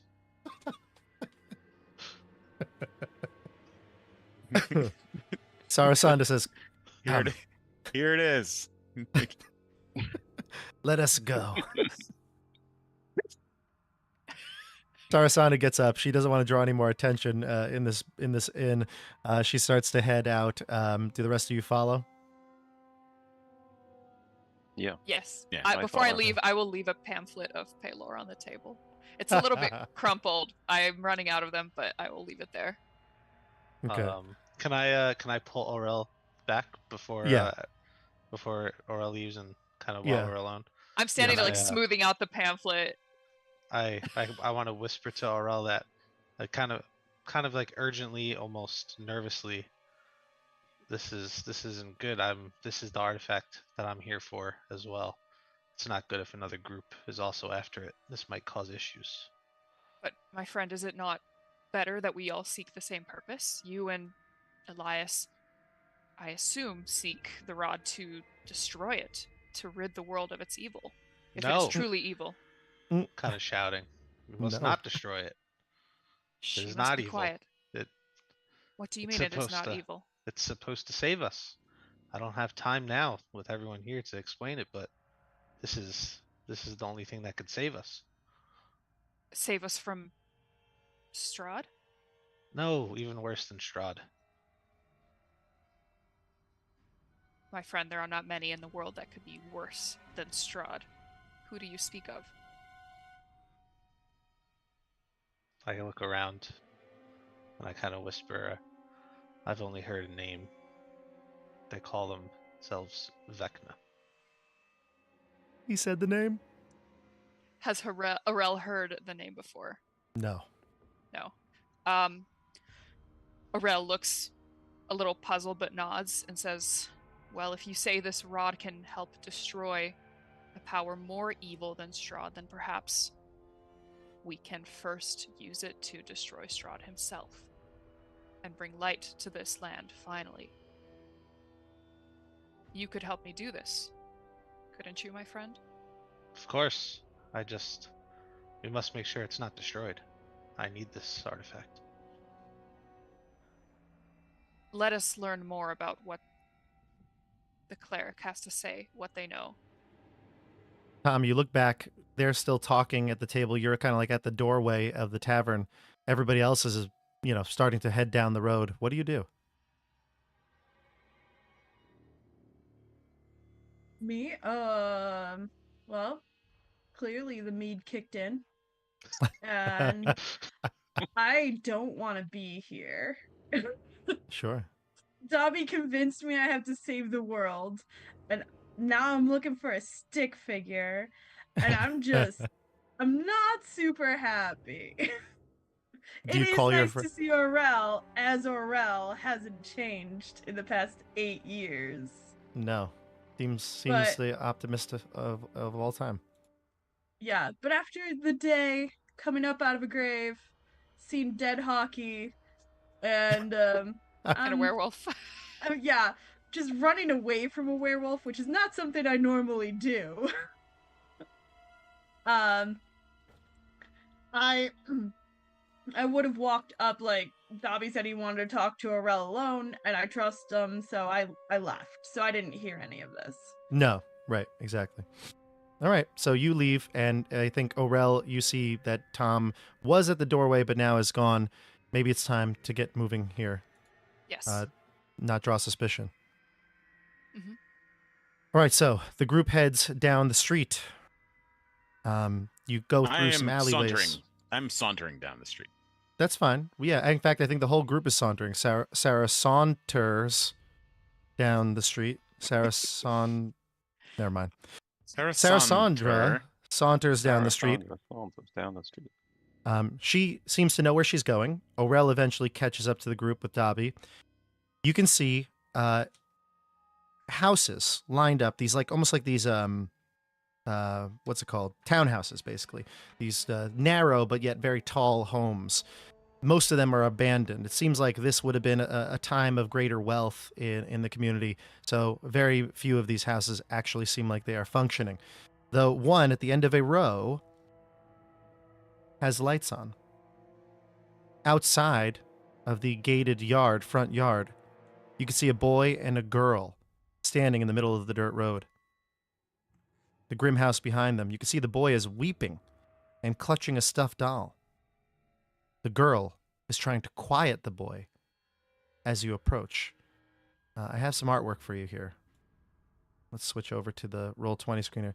This is the kids.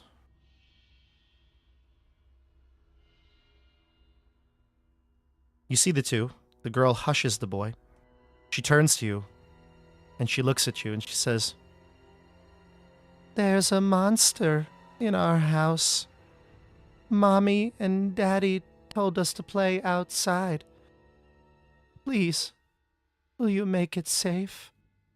And we're going to pause it here as we get to the death house. Ah. See, look, Stefano, there's light at the end of the tunnel here. Maybe not, actually. I lied to you. Yeah, we're stuck in grayscale. We're Forever. stuck. We're I'm stuck so in thrilled. grayscale. This is what I always wanted. To be back in Barovia. 2 days in a row of Barovia. Look at It's that. going to be like this every the week next now for the next 3 3 weeks. weeks. Sounds like Aren't a you good time so to happy? me. Well, we're not in Valaki. No, you're not in Yes. Valaki, no. Thank you for watching, everybody here on the YouTube side of things. This has been a lot of fun getting this new group together. Who knows what's going to be here in the Death House? I will say that if you have ever played Death House before, still tune in. There's some twists. And of course, you want to see how this group ends up getting or not getting their piece of the rod of 7 parts. Or should I say the stick of 7 parts. More to come. More to come. Thank you for everyone who's in the chat. Thank you for the super chat. Greyhawk Exile, always appreciated. And everybody else, if you would like to support the channel, down below in the links, you can see the links to Patreon. That's definitely the best way to support the channel. Other ways to help is just by watching, like this video, subscribe to the channel, hit the bell, make sure that you do all the good YouTube things so we can get this work out there to other people and they can see it. We will see you, though, in 1 week in Barovia again on the tabletop. Have a good night, everybody.